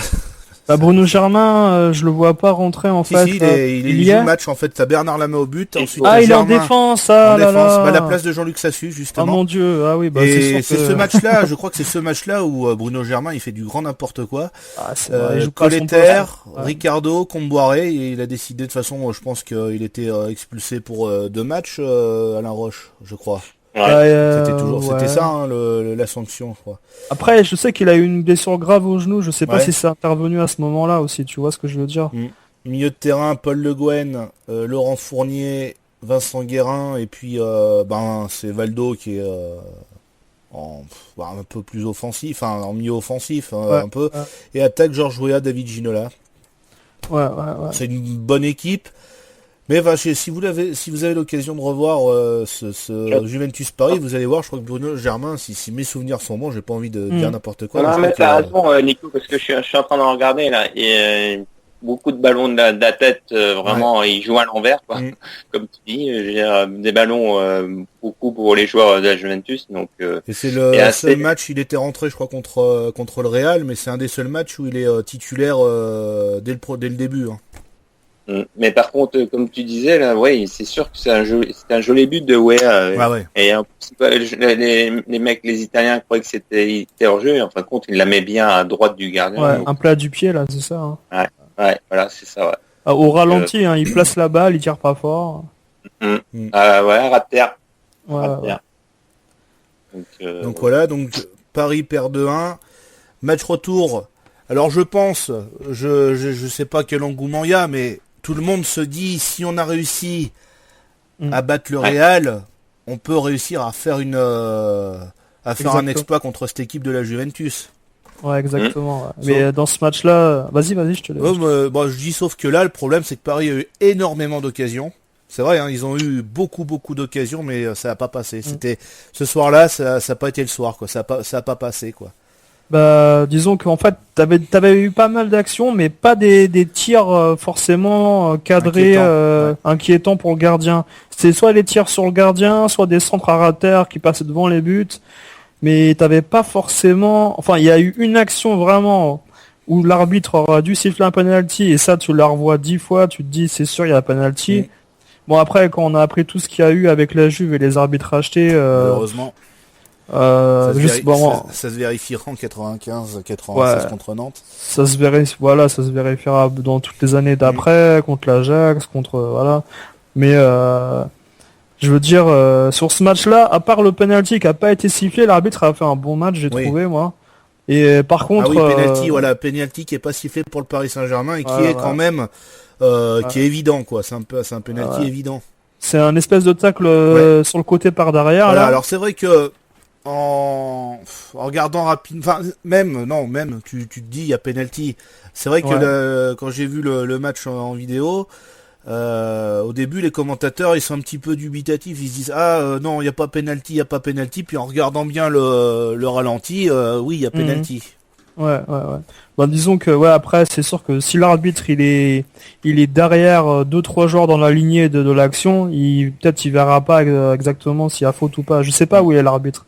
Mais sincèrement, t'avais un sentiment en fait de frustration énorme sur ce match, quoi. Comme tu dis, il y a eu plein d'actions. Il y a jamais eu Ginola et Weah dans les 16 mètres pour frapper. Je crois que c'est plus Guérin et Le Guen qui frappent. Je veux dire, c'était hyper... De toute façon, la Juve... Ouais, vas-y. Il y avait pas autant la grosse ambiance qu'on avait eue contre le Real, quoi. Non. Je pense qu'il y aurait eu la grosse ambiance si Paris avait marqué. Et là, je pense qu'ils auraient marqué, il y aurait eu le public pour soutenir le club. Mais là, je pense que tout le monde était frustré à la fin parce que ça n'a pas pu rentrer, quoi. Il y avait pas de chance ce soir-là, quoi. Ouais. Et puis après, quand t'as encore un coup franc pour la Juve, un centre, et t'as Baggio qui arrive au deuxième poteau qui place la balle, et là c'est terminé, quoi. Il y a plus d'histoire. Tu mettras jamais de 3 buts, quoi. C'est fini, quoi. Parce que la Juve, c'est une équipe défensive, tactiquement au point. C'est imprenable. Ils ont pas réussi à marquer sur des actions de jeu, donc il aurait fallu avoir un penalty ou un corner encore, comme Anderlecht et... Ouais, bon, après t'as le public. Voilà, malheureusement t'as la fête qui est gâchée parce que le match il se finit. Il arrive même pas à se finir le match parce que t'as des jets de sièges sur le terrain, l'arbitre, les joueurs ils regardent. C'est moins drôle ça, malheureusement. Voilà, on n'a pas réussi. Le PSG a pas réussi à finir le match en mettant la pression qu'il aurait fallu pour pouvoir revenir. Le match s'est fini avec une autogestion de la Juve et puis ça s'est fini comme ça. Enfin bon, voilà l'histoire. Mais bon, après tu retiendras quand même un bon parcours du... Voilà, c'est ce qu'il faut retenir avec un match d'anthologie contre le Real Madrid. Et puis bon, des coups de chance contre Anderlecht, parce qu'ils auraient pu s'arrêter ici, Paris, contre Anderlecht. Ça aurait pu s'arrêter dès les huitièmes de finale. Il y a eu ce coup de chance, après il y a eu une deuxième coup de chance contre le Real au match retour, et puis après malheureusement la chance s'est envolée aux demi-finales. Mais bon, voilà, c'est un bon parcours. Je pense que les joueurs étaient quand même assez frustrés de pas aller en finale, parce que je pense qu'ils pouvaient mériter, avec toutes les occasions qu'ils ont eu, mériter d'y aller. Mais bon, c'était pas leur soir. Tu veux rajouter quelque chose dessus, Yannick ? Non, mais vous avez tout dit. Donc on va passer à Auxerre. Auxerre qui rencontrait Dortmund. Là, ça va mal se passer au match aller aussi. Ils perdent 2-0. Ça se passe tout en deuxième période.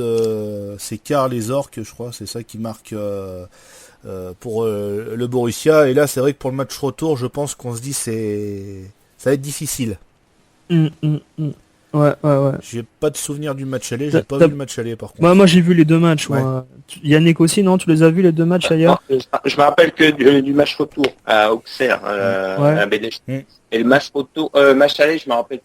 J'ai vaguement. Je me rappelle plus. Au match aller, en fait, t'as une démonstration de Dortmund qui surclasse complètement Auxerre. Auxerre, ils jouent pas le match. C'est un peu comme le PSG quand ils étaient au Real. T'as l'impression que c'est trop grand, c'est trop. Quoi. Voilà, l'enjeu est trop grand. L'équipe allemande est beaucoup trop au point par rapport à ce qu'ils pensaient. C'est un vrai rival, quoi. T'as l'impression qu'ils jouent contre leurs jumeaux, en fait, une machine, ouais. Ils jouent contre leurs jumeaux, en fait, en demi-finale, en Coupe UEFA. C'est trop gros, trop haut pour eux, quoi. T'as l'impression. Ils jouent pas le match et ils se font battre facilement 2-0. Y a pas. Ils ont laissé aucune chance à leurs espoirs en restant complètement amorphes, quoi. Et puis après au match retour, on sait que. Pareil. Voilà, c'est une grosse surprise. Auxerre qui va marquer 2 buts. Donc grâce à Corentin Martins qui ouvre les hostilités à la 6e minute. Déjà 6e minute, tu marques en premier. Dans le tout début, là, ça te laisse déjà l'espoir de faire quelque chose de grand. Bon, après, malheureusement, il faudra attendre la 71e minute pour voir Verlat égaliser.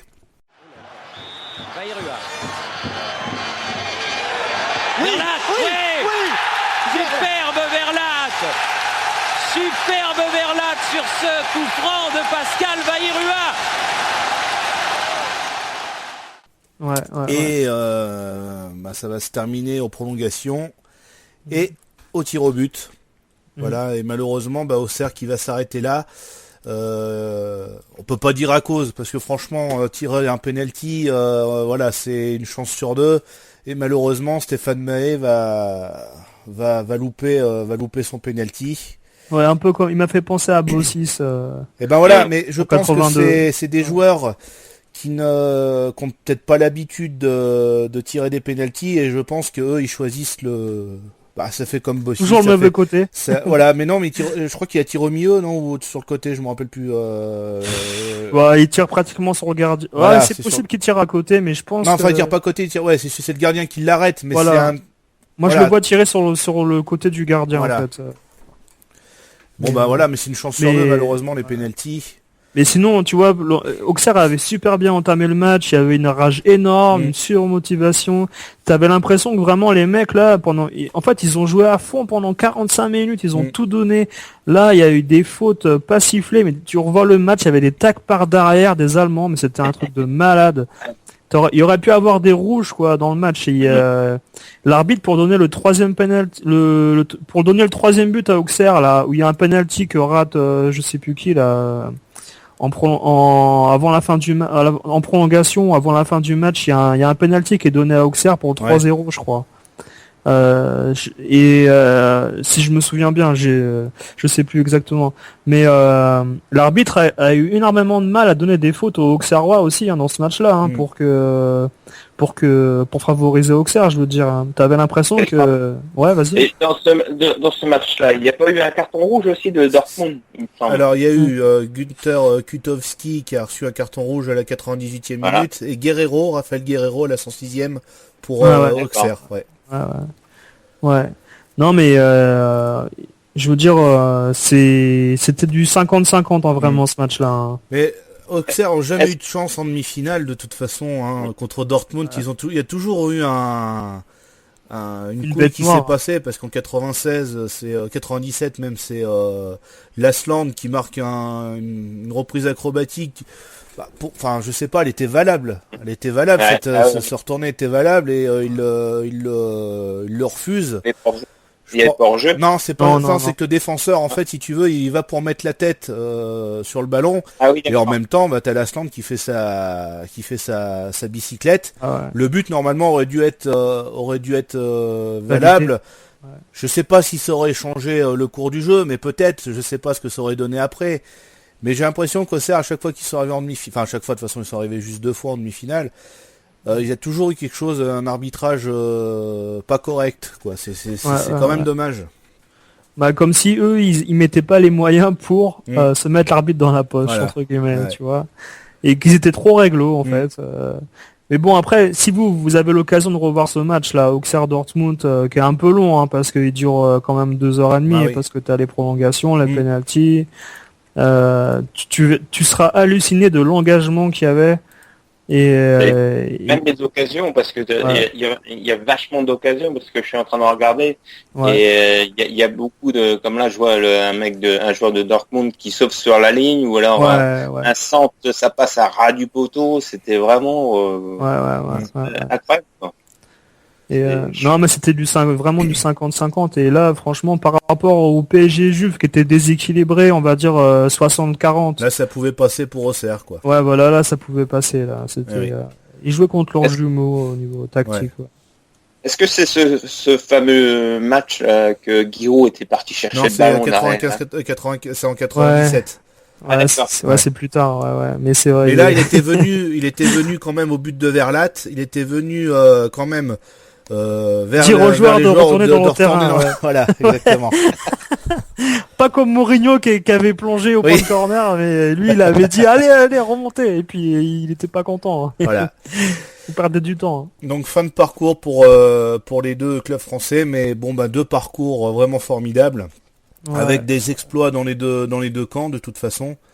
Avec des matchs qui resteront en mémoire. Je reparle le Paris Saint-Germain-Real, et puis même celui d'Auxerre pour le match retour de la demi-finale. C'est quand même un parcours honorable, c'est quand même un match honorable, parce que revenir à 2-0, voilà, faut les avoir bien placés, faut avoir des coronesses, comme on dit, pour revenir à 2-0 contre une équipe comme le Borussia Dortmund, quoi. C'est sûr. Mais bon, ça passe pas. À l'époque, ils étaient leaders dans leur championnat. C'était le Bayern, je crois. Je sais plus. Je pourrais. Mais bon, ils étaient dans les 3 premiers. Ouais, voilà, ouais. À l'époque, t'avais Karlsruhe qui marchait bien, avec comment il s'appelle, Oliver Kahn. Ouais. Ah oui. Et t'avais aussi le Werder de Brême. Donc je pourrais pas te dire dans mes souvenirs, quoi. Mais t'avais quand même plus d'équipes qu'aujourd'hui qui pouvaient jouer le titre, j'ai l'impression. Puis t'avais les anciennes équipes de RDA et puis de RFA qui étaient réunifiées, ouais. Et c'est vrai que cette année-là, c'était le Werder de Brême qui avait gagné là en 92-93. Deuxième, c'était le Bayern. Troisième, Francfort, l'Eintracht Francfort. Dortmund, cinquième en 4e position. Cinquième, le Bayer Leverkusen. Et le 6e, c'était Karlsruhe. Tu vois.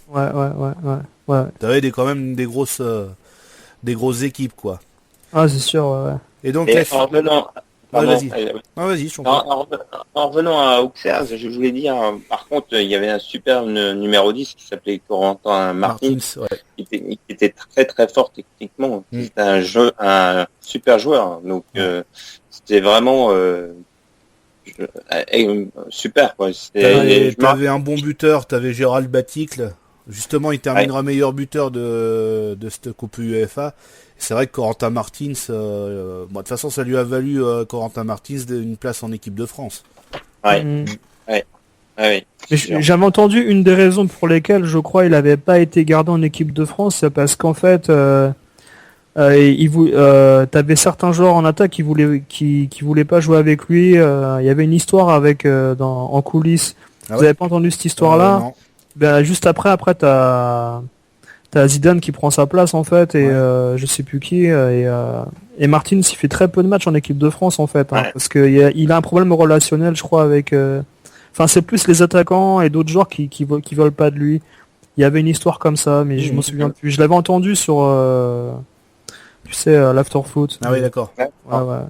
Mais bon c'était un joueur beau à avoir joué quoi. C'était vraiment il avait vraiment le ballon il donnait le ballon au bon moment et techniquement c'est incroyable quoi. Donc mais par contre je sais pas sur sa fin de carrière il a joué à Clermont. Il a joué à Clermont, je me souviens.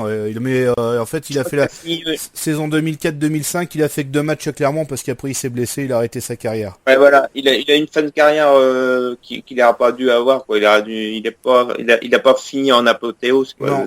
Il est parti d'Auxerre en 96. Donc en plus il a fait l'Euro. Il a fait l'Euro 96 et juste après cet Euro, il part au Deportivo La Corogne. Voilà. Bon, en fait, ça se passe bien. Ça se passe pas trop mal pour la saison 96-97, mais après la saison d'après, il joue presque pas et il part à Strasbourg. Où là, avec Strasbourg, ça se passe relativement bien. Là, la saison 98-99. Il part ensuite, parce que comme ça se passe bien, il y a les Girondins de Bordeaux qui sont intéressés par lui. Par contre, là, ça se passe très mal. Et puis après, de 2000 à 2004, il retourne à Strasbourg, quoi. Mais sans être... il avait... De toute façon, il commençait à être sur le déclin, quoi. Ouais, c'est sûr. Voilà. Et finale de cette coupe des champions entre le Borussia Dortmund et la Juventus. De l'UEFA, pardon. Et donc à l'époque, ça se jouait en match aller, match retour. Cette finale, c'était la seule compétition européenne où tu avais le match en aller-retour. Et donc match aller, ça se jouait en Allemagne. Et la Juve gagne 3-1 grâce à des buts de Baggio avec Dino Baggio et Roberto Baggio qui fait un doublé. Ouais. Tu t'en souviens de ce match? Ouais, je m'en souviens bien. Ouais. Je m'en souviens, il était diffusé aussi celui-là.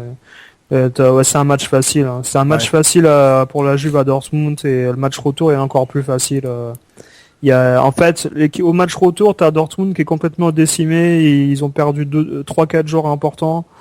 Et au match aller, en fait, Dortmund, il leur manque déjà. Je sais plus, il leur manque un milieu de terrain ou deux.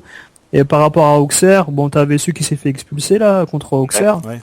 Et ils peuvent pas jouer à 100% de leur valeur en fait. Et la Juve, par contre eux, ils sont en pleine bourre encore et et puis ils écrasent complètement. T'as Baggio en fait qui fait encore un exploit en mettant une frappe en rupture au ras du poteau qui fait le 2-1.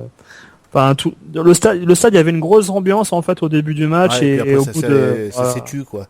Au bout de 20 minutes, c'était fini quoi.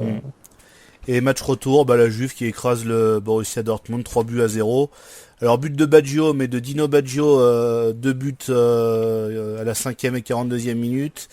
Et l'autre, ce sera Andreas Möller, c'est ça, qui marque le dernier but.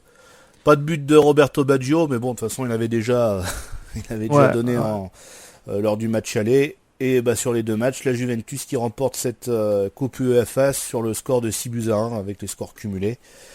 Ouais. Bon c'est pas étonnant, on peut dire que Paris est tombé contre le vainqueur quoi. Ouais, on classe. Ouais. Si on peut se consoler comme ça, Paris est tombé contre le vainqueur. Bon. Ouais. Et donc les buteurs, on va retrouver dans les meilleurs buteurs, donc Gérald Baticle avec 8 buts C'est déjà pas mal. Bon, ce qui l'a aidé, ça doit être son... 7 buts contre Copenhague. Non, Ben ouais, mais c'est ça, non, c'est qu'il bon. a marqué 3 buts, il a fait un triplé, et après c'était des buts comme ça, voilà. Et deuxième, George Weah avec 7 buts.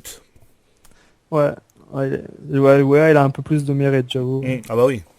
Bah oui, parce que bon, c'était des équipes, bon, peut-être à part le PAOK Salonique, mais le reste c'était des équipes beaucoup plus relevées, beaucoup plus difficiles, voilà, ouais. Et Roberto Baggio qui ferme la marche avec Daniel Fonseca et Marcel Vitesec là avec 6 buts, quoi. Et cette année-là, c'est qui est Ballon d'Or en fait? C'est Stoïkov, non? C'est qui? Je sais Ballon d'Or 93, c'est ça? C'est Baggio ou Stoïkov? Je sais plus. Alors je vais te dire ça tout de suite. Roberto Baggio en 93. Ouais, voilà, c'est lui. Et après, c'est Stoïkov en 94. Alors, ça... Ouais, de toute façon, t'as vu, hein. Devant Baggio, Bergkamp et Cantona. Ouais, Cantona, il était là, ouais. C'est pas mal. Non, mais bon, Baggio, il était au top de sa forme, hein. Après, on va dire, après 94, il a décliné année par année. Je pense que son penalty loupé, ça a dû le... ça a dû l'achever, enfin, pas l'achever, mais... Voilà quoi, ça dure. Bah de toute façon il dit, hein, il en fait encore des cauchemars de ce penalty loupé en 94. Ouais. Surtout que tu veux dire, il fallait juste cadrer au moins la balle quoi. Ouais, voilà. Vois. C'est ça le pire quoi. Tu te dis après tous les buts. Il a joué qu'en Italie. Après il a fait Milan AC, Bologne, l'Inter Milan et Brescia. Je me souviens de Brescia quand il jouait là-bas. Ah ouais, il vient au Milan AC à l'époque où t'as l'espèce de galactique du Milan avec toutes les stars d'Europe qui se retrouvent et ça marche pas quoi. Non. Ça marche pas. Ça dure un an et puis jusqu'en 98 où t'as un renouvellement, mais c'est vraiment pas terrible le Milan. Enfin bref. Donc voilà, cette page UEFA est terminée. On va passer à la Ligue des Champions parce que ça ne s'appellera plus la Coupe des Champions. Mais ça s'appelle la Ligue des Champions et là franchement c'est un format assez bizarre quand même. Je sais pas si vous vous souvenez. Si. Vas-y Yannick, tu veux dire Ouais, allez-y. Tu te souviens un petit peu de cette de ce format enfin déjà les qualifications et puis le format de cette nouvelle Ligue des Champions. T'avais un tour préliminaire en fait. Alors t'avais 2 tours préliminaires même. Carrément, d'accord. Ouais. Donc là on va parler exclusivement de Marseille parce que voilà c'était juste les clubs qui étaient champions de leur pays. C'était déjà pas mal, je trouve que c'était déjà un bon... Enfin c'était plus attractif je trouve. Ouais. Et Marseille qui tombe donc le premier tour, qui tombe contre une équipe d'Irlande du Nord, le Glentoran FC. Ah oui. Voilà. D'accord, ouais. Et bon balade de santé, 5-0 à l'aller et il gagne à Marseille 3-0. Bon, et il y avait pas Papin encore dans cette équipe. Non, Papin il avait signé au Milan AC. Il était déjà parti. Il était parti à la saison 92. Justement 92-93, il était parti à Milan. Ah ouais, c'est contre l'US Luxembourg qui met la reprise. C'était l'année d'avant. D'accord, ok. Et bon, voilà, il y a rien à dire. De toute façon, les 2 premiers tours, c'est des tours, assez faciles parce que oui et non, parce qu'après le deuxième tour, ils tombent contre le Dynamo Bucarest. Ils font 0-0 en Roumanie. Ils gagnent. Il gagne 2-0 match retour. Et là, dans ce deuxième tour, t'as le FC Barcelone qui se fait éliminer par le CSKA à Moscou. Ah ouais. Le précédent champion. Ouais. Là, ils font 1-1 à l'aller à Moscou et perdront chez eux 3-2. Eh ben. Ouais. Ça fait déjà un gros en moins. Voilà. Alors phase de groupe. Assez bizarre parce qu'en fait c'est t'as que 2 groupes de 4 équipes. La victoire est à 2 points, le match nul est 1 point et la défaite à 0 points. Et là c'est les 2 premiers qui se rencontreront en finale. Ouais, il n'y a même pas de demi-finale. Il n'y a pas de demi-finale, ce sera l'année d'après les demi-finales. Donc l'Olympique de Marseille rencontre les Rangers, le FC Bruges et le CSKA Moscou. Voilà. Donc un groupe assez c'est moins difficile que le Milan parce qu'il y a l'IFK Göteborg, il y a le FC Porto, le PSV Eindhoven. Ouais, on va dire que c'est légèrement plus facile que mais bon après t'as l'impression qu'en fait avec les 2 groupes qu'ils ont fait, t'as déjà les 2 finalistes qui se dessinent. C'est ça.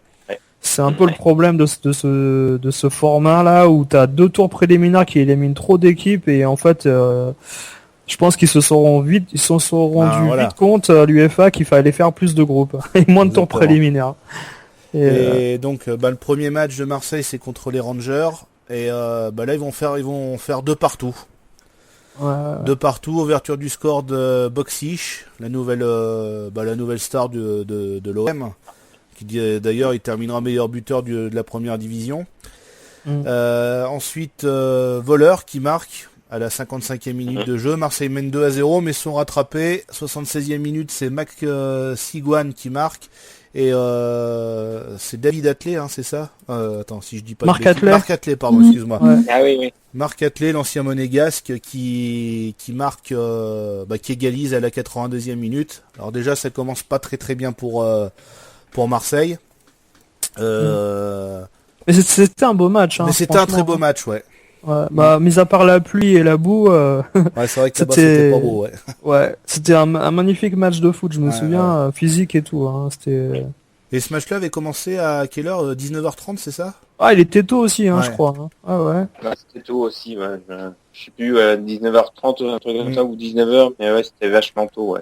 Mais est-ce qu'ils étaient obligés de faire les matchs en même temps, en fait, dans les groupes?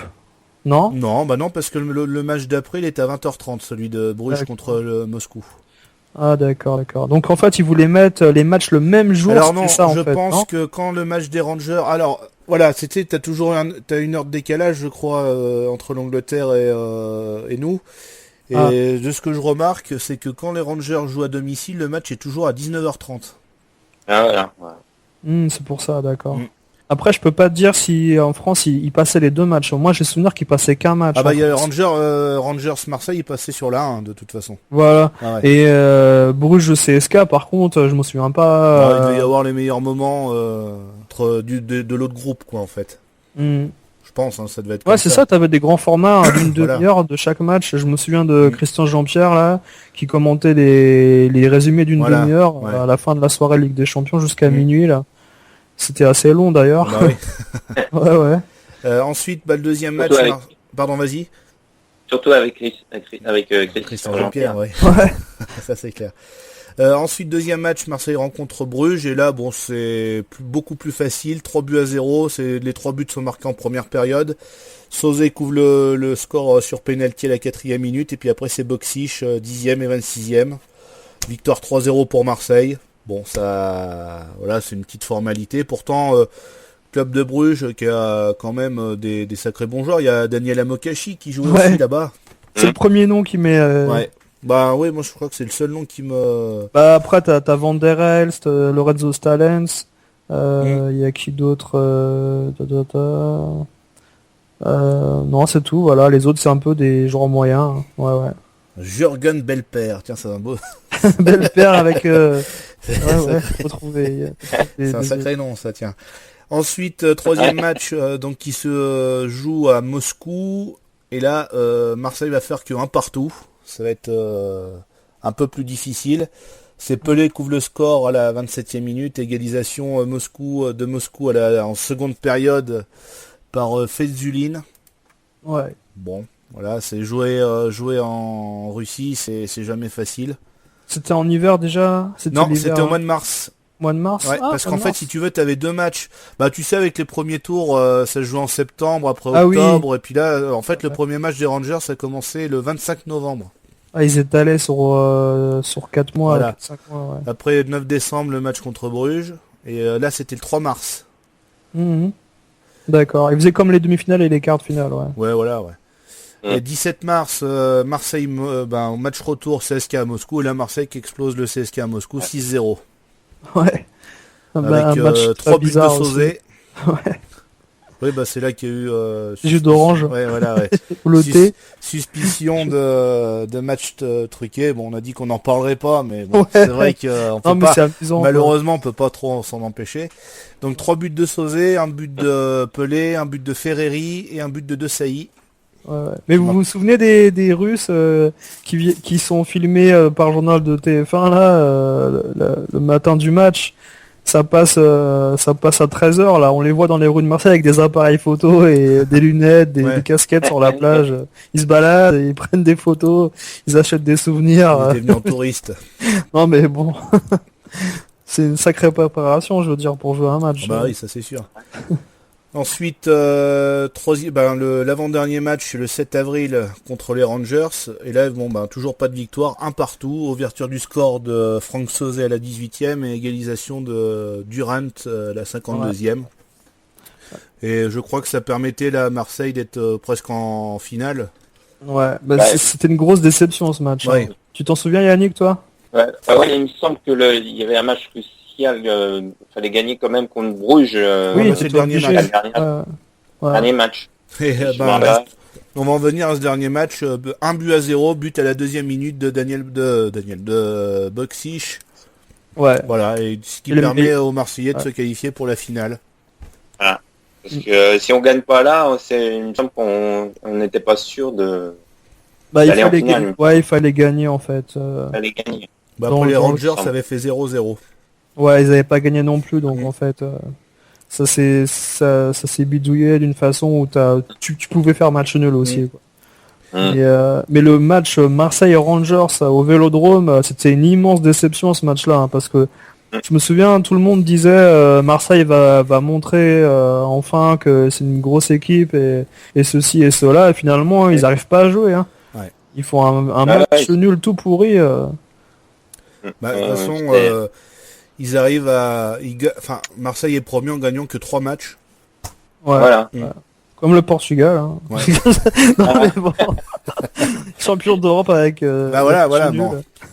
C'est 3 matchs gagnés, 3 matchs nuls. Ouais, voilà. Ouais. C'est pas un parcours formidable, mais bon, ça leur permet d'arriver en finale contre cette équipe du Milan AC. Et on connaît tous la suite. 43e minute, corner qui n'existe pas. C'est le premier corner pour l'Olympique de Marseille. Alors qu'on atteint la fin de la première mi-temps. Que ce serait le très bon moment. Ah, ce serait le moment exceptionnel, vous voulez dire. Abedi Pelé pour le tirer. Boli dans l'axe. Marcel Desailly au second poteau. Et but de Boli. But de Basile Boli sur ce corner. Eh bien, c'est le moment idéal. Non, c'est vrai, le corner, il n'y a pas de corner normalement. Et c'est Abedi Pelé qui frappe ce corner et puis Boli qui fait une c'est ça, après, que le corner existe ou pas, je veux dire, c'est comme les touches, quoi. Tu vois ce que je veux dire, là. C'est l'arbitre de touche qui dit s'il y a corner ou pas. Donc, voilà, c'est sûr.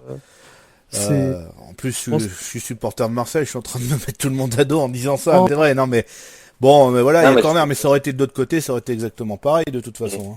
Ouais. Après, t'as l'OM qui défend hyper bien en première mi-temps parce qu'ils peuvent s'en prendre heureusement parce qu'ils sont vraiment ils sont oppressés par Milan et ils tombent sur un grand Fabien Barthez. Ah oui. Il y a Massarano, l'Italien qui s'est procuré pas mal d'occasions et comme tu dis, heureusement que Barthez était là. Parce que et Van Basten était à la ramasse. Je me rappelle. C'était pas son soir à Van Basten, de toute façon. Non, c'était pas son soir. En plus, tu vois, comparé déclin, là aussi. Ouais, exactement. Et comparé à Marseille dans leur groupe, Milan, ils ont fait une démonstration à tous les matchs et ils ont fait des cartons chez eux. Hein. Ah bah attends, je vais dire, c'est vrai que j'aurais pu en parler. Ils exposent Göteborg 4-0 avec 4 buts de Van Basten. Ouais. Voilà. Ensuite, ils gagnent 2-1 contre le PSV Eindhoven. Contre Porto, ils gagnent 1-0, c'est Papin qui avait marqué. Bon, ils gagnent 1-0 au match retour à Milan contre le Porto. Et puis ils font 1-0, ils gagnent 1-0 à Göteborg, et puis ils gagnent 2-0 le PSV Eindhoven lors du dernier match avec 2 buts de Marco Simone. Voilà. Bon, de toute façon, ils ont gagné par contre tous leurs matchs, quoi. Ouais, voilà. Ils méritaient plus d'être en finale que tous les autres, cette équipe, je veux dire qu'il y avait dans... Mais après, tu regardes l'équipe du Milan, c'est impressionnant. Hein. C'est des joueurs qui sont restés au Milan AC toute leur carrière, pratiquement. Et qui sont restés jusqu'en 96, depuis 88. Ouais. La plupart. Albertini, tout ça, Maldini, qui est resté jusqu'à... Maldini, il a fait 3 Ligues des Champions, je crois, c'est ça. Il a gagné. Parisi aussi. Ouais, Parisi, qui a joué jusqu'à n'en plus pouvoir. Ce mec-là, moi, je l'ai connu aussi. Ouais, je m'en souviens d'avoir. Tout le monde l'a connu, ce mec, je veux dire. T'as encore Savicevic, mais... Ouais, voilà. Mais il y a tellement de joueurs en attaque au Milan, ils ont acheté tous les meilleurs joueurs d'Europe en attaque pour affaiblir leurs adversaires. C'est ça. Et puis là, comme t'avais aussi, tu sais, la Croatie, j'allais dire, la Yougoslavie qui est exclue des Coupes d'Europe, ils ont récupéré Savicevic et Boban pour rien du tout, mais malheureusement, comme il y a que 3 étrangers par équipe sur une feuille de match, les pauvres, ils sont jamais sur les feuilles de match, en fait, pratiquement. Et t'as que Gullit, Papin par moment aussi, et Van Basten et toujours Rijkaard.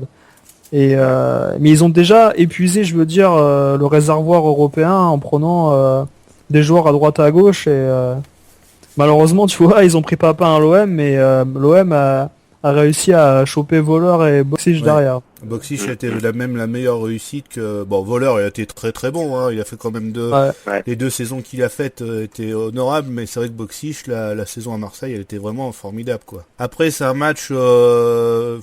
il marque à la 43e minute. C'est vrai, première période où Marseille se fait mener par Milan. Faut un bon Fabien Barthez. Voilà. Et puis bon, il marque à la 43e minute. Et puis la seconde période, c'est un match... Enfin, pour les supporters de l'OM, c'est un match interminable. Ouais, interminable. C'est interminable. Je sais même pas... oui, pardon. Sachant qu'il voit Jean-Pierre Papin rentrer à la 55e minute et que Papa non plus, ils ont, il arrive pas à égaliser, quoi. Donc j'adore, il se prend la tête avec Eric Dimeco. Ouais. Et tu sais ce qu'il lui dit, Dimeco, en fait. Ouais, je me rappelle plus, mais ouais. Il lui dit, toi avec ton grand pif, tu vas pas nous faire chier. Et puis il lui dit de se casser. Et puis Dimeco, en fait, il était méchant, lui, hein, dans le match, bien sûr. Et par contre, les garçons, Waddle, il était parti. Non, il était parti la saison d'avant. Ouais. Il était parti chez Sheffield. D'accord. Donc, il n'avait pas eu la chance de... Non. Il a eu une finale. Il était finaliste en 91. Ouais.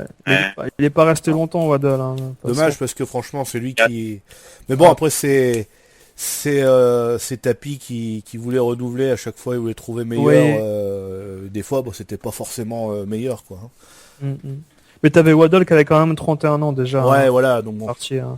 Il voulait des joueurs en fait capables d'être motivés pour rejouer des finales et gagner des titres en fait. Il voulait renouveler son équipe.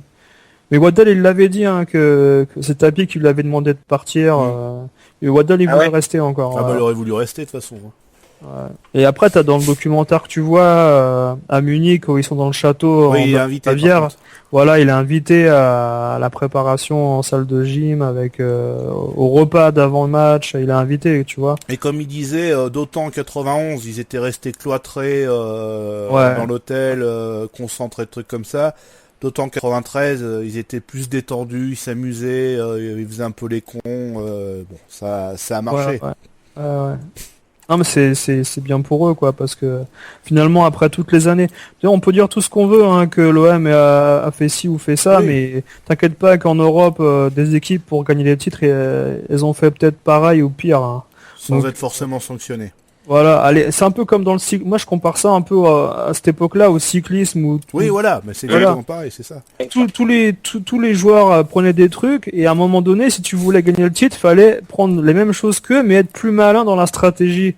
Là, tu penses à Armstrong, là.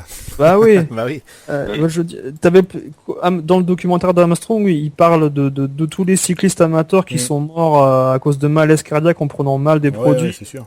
Et ça, c'est la pire des choses. Mais après, dans le monde professionnel, t'en as qui prenaient des produits sans le côté scientifique de la chose. Et à partir du moment où, je veux dire, où moi, ça me fait marrer, parce que tu sais, en 93, je sais plus quelle année, 93, ouais, ça a été créé le Milano Lab, tu sais, le Milan Lab, et c'était passé à la télé cette histoire-là. Milan AC avait créé un laboratoire pour analyser les performances des joueurs, ceci, cela. Comme la Juve aussi, la Juve avait créé une pharmacie. Non, mais bon, je dis ça en rigolant, mais 93, 94, c'était vraiment le gros début de l'EPO, du dopage. Et comme par hasard, les équipes italiennes étaient en pleine bourre, hein, et t'avais les meilleurs médecins du Tour de France, par exemple, qui étaient en Italie avec Marchetti. Quand tu vois comment certains joueurs italiens sont actuellement, enfin dans quel état ils sont actuellement, j'avais vu. Ceux qu'on jouait à cette époque-là, tu veux dire. Ouais. Je me rappelle plus quel joueur de la Fiorentina là qui avait été invité pour un match, il est en fauteuil roulant, c'est un légume, malheureusement. Batistuta, il est comme ça, ouais. Batistuta. Ah ouais. Ouais, Batistuta, il peut plus marcher, ouais. Il a plus de cartilage à la cheville à cause de toutes les infiltrations qu'il a eues. Ouais. La plupart des joueurs qui sont devenus chauves bizarrement. Voilà. Bah, t'as Lombardo par exemple. Ouais. Exactement. Zidane. Zidane, il a perdu beaucoup de cheveux en un an. Hein. On l'aime bien, mais bon. Deschamps, par contre, non. Il a perdu ses dents, lui. Oui. Non, c'est ses dents, ouais. Il a dû prendre les produits à l'envers. Avec, je sais pas. Non, mais c'est triste. Mais la Juve de cette époque-là, mon Dieu, quoi. C'est. Après, tu te demandes si des joueurs, par exemple, comme Baggio, ont refusé justement de rentrer dans ce système-là et ils sont partis voir ailleurs. Et parce que t'as plein de joueurs. Socrates, c'est pas pour ça qu'il a voulu partir de l'Italie. C'est possible, hein, c'est possible. Hein. Moi, je sais que c'est Falcao. Lui, c'était plus pour la corruption, lui, qu'il avait quitté l'Italie, je crois plutôt. Moi, je sais que c'était Falcao, le Brésilien, Brésilien, de 86, lui, qui était au courant de toutes les magouilles, qui avait dénoncé ça dans les magazines plus tard, ouais. Mais non, mais c'était une belle époque où t'avais plein de stars, mais malheureusement c'est gâché, quoi. C'était limite gâché par les corruptions d'arbitrage et les. Je veux dire, l'UEFA n'était pas aussi réglementée et transparente qu'aujourd'hui, même si il y a encore des problèmes là aujourd'hui, mais c'était vraiment encore old school à l'époque. Hein. Tu pouvais acheter un arbitre et lui mettre des prostituées dans sa chambre et ça passait. Quoi. Mais bon, aujourd'hui, je vois, c'est un peu plus difficile quand même. Je sais pas, il y a l'arbitre qui a des Philippines là en 2002. Non, pas lui là, mais pour la finale de la dernière Copa América là, qui était pris en photo avec des prostituées, trucs comme ça. Ouais. Ah oui, aux États-Unis, bien sûr. Ouais. Ah oui. Ouais, mais en plus ce match-là, il était grave. Hein. Ouais. C'était un arbitre brésilien pour l'équipe d'Argentine. Fallait y aller, hein, je veux dire. C'était d'entrée, tu te disais là, il y a un truc qui va pas. Ouais, oui. Bon, après, le match était tellement mauvais que je sais pas si l'arbitre il a vraiment joué un rôle. Hein. Donc, c'est sûr. Mais revenons donc à cette Ligue des Champions, c'est vrai que elle est moins belle que ce coupe de l'UEFA, quoi. Ouais, largement moins belle. Et puis, elle était plus belle. C'était la deuxième année où tu avais une Ligue des Champions en fait au format. La première année était beaucoup plus belle. Hein. Déjà la finale était mieux. Mieux dans le sens. Pour arriver en finale, ils avaient battu des équipes plus sympas. Et l'OM s'était fait sortir contre le Sparta Prague, Ouais, au match. Ils croyaient trop. Ils avaient gagné 3-2 à domicile et ils perdent 2-1 là-bas, quoi. La dernière année de Papin et de Waddle, justement, c'est eux les deux derniers buteurs au match aller. C'était Waddle qui avait ouvert le score et puis Papin juste après. Puis en fait, ils menaient même 3-0 et ils se font remonter 3-2, 2 pénaltys, ils se prennent. Ouais. Et après, ils perdent là-bas 2-1. Ouais, c'était vraiment dommage hein, parce qu'ils avaient les moyens. Il serait tombé contre Barcelone, Benfica et le Dynamo Kiev. Si c'était qualifié. Ouais, il y avait des plus belles équipes hein, parce que sans faire offense à Bruges ou Godot. Voilà, oui, c'était beaucoup mieux. Et ce qui me fait rire, c'est que la saison 91-92, Papin est meilleur buteur avec Marseille en faisant que 2 matchs, quoi. Enfin, en faisant que 2 tours. Bah ouais, mais tu sais, ils avaient explosé l'Union Luxembourg 5-0. Ah oui, oui. 3 buts. Ouais. Match retour, il gagne 5-0, il marque 2 buts. Enfin voilà, quoi. Ouais. Ah là là.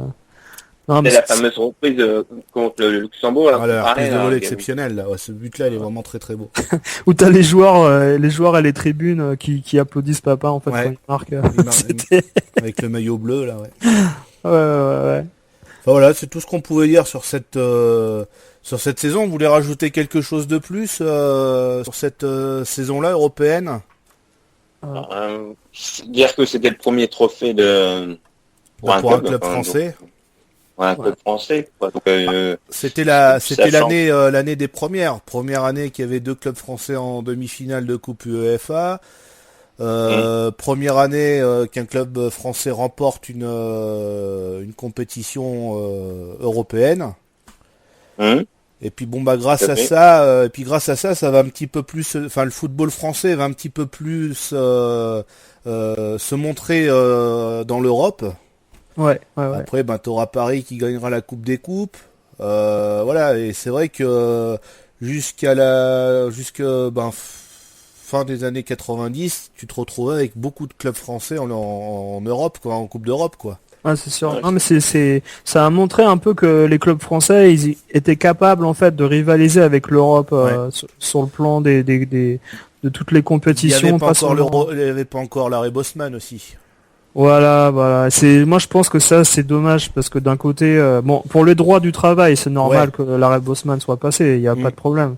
Mais malheureusement, pour protéger le football français, qui avait des écoles structurées, avec des centres de formation où tu avais des joueurs formés poste par poste, c'était pas, je veux dire, en Angleterre ils avaient pas ça, il y avait plein de pays où c'était pas encore structuré, et tous les clubs européens nous ont pillé nos joueurs à partir de 96, c'est ça, je crois. Non, c'est ça a commencé, mais c'était timide, hein. C'est vraiment à partir des années 2000 que ça a commencé vraiment à devenir du grand n'importe quoi. Parce que même, je te dis, jusqu'à la saison 99-2000, les Français se débrouillaient très bien en Coupe d'Europe. En Coupe d'Europe, je vois, le dernier c'est Lens, demi-finaliste de la Coupe UEFA. Mais même les Français faisaient des très bons parcours, et puis bon après il y a eu tous les joueurs qui sont partis un petit peu à droite à gauche. C'est devenu un petit peu n'importe quoi, malheureusement. Ouais, c'est sûr. Et c'est vrai que on reverra, je pense pas qu'on revoie. Puis bon, avec leur nouveau système de coupe, c'est pas intéressant du tout, quoi. Non. Mais c'est vrai que, tu vois, par rapport à ce qu'on disait tout à l'heure, les premiers gros départs, je me souviens, c'est à l'Euro 96, où t'as Zidane, Deschamps, enfin Deschamps il est déjà parti, je crois. Ouais. Et t'as Dugarry, Zidane et Dugarry qui sont à Bordeaux, qui s'en vont. Et c'est vraiment Dugarry qui part au Milan AC. Ouais, c'est un peu une blague, mais bon, il est parti. Part après du Milan AC, qui part à Barcelone. Pour jouer 3 mois. Et bon, il raconte que Van Gaal veut pas le faire jouer, parce que c'est un peu comme Emmanuel Petit qui part là-bas. C'était un flop aussi. Hein. Et en fait, comme il s'adapte pas aux Catalans, en fait, tous les jours le boycott, je veux dire, il est ignoré par le banc de touche. Il raconte qu'il va à l'entraînement, mais en fait, personne lui parle. Il peut s'entraîner, il peut faire ce qu'il veut à l'entraînement. Je veux dire, le président le coach n'en a rien à foutre de lui, quoi. Tu vois, et à un moment donné, il raconte que c'est un peu comme Pogba, tu sais, quand il était à Manchester, quand il était en espoir, là. Il raconte que t'as 2 joueurs qui sont blessés, et un mec qui est sur le banc de touche qui est attaquant, et il préfère faire rentrer l'attaquant que de faire rentrer poste pour poste Emmanuel Petit. Il s'est dit là, c'est fini, je me casse. Et il va revenir. Ouais, mais Pogba, bon, écoute. Hein. Voilà. Bon, écoutez, c'est tout ce qu'on avait à dire sur cette saison, belle saison 92-93. C'est une des plus belles saisons, hein, je trouve. Hein, c'est une des plus belles saisons. En Coupe d'Europe, il y a 95-96 aussi. Parce que Paris remporte la Coupe des Coupes, Monaco ils vont jusqu'en demi-finale. Attends, qu'est-ce que je raconte?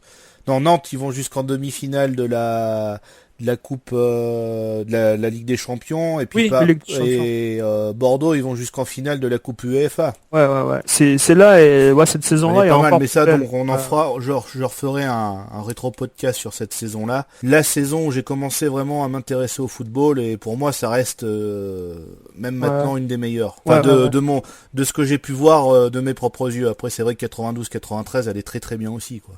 Ouais, elle est bien. C'est vrai qu'elle est légèrement au-dessus au niveau de 95-96 parce qu'il y a un titre, c'est tout. Voilà. Mais je veux dire, en émotion, 95-96, elle est vraiment exceptionnelle aussi. Hein. C'est vrai.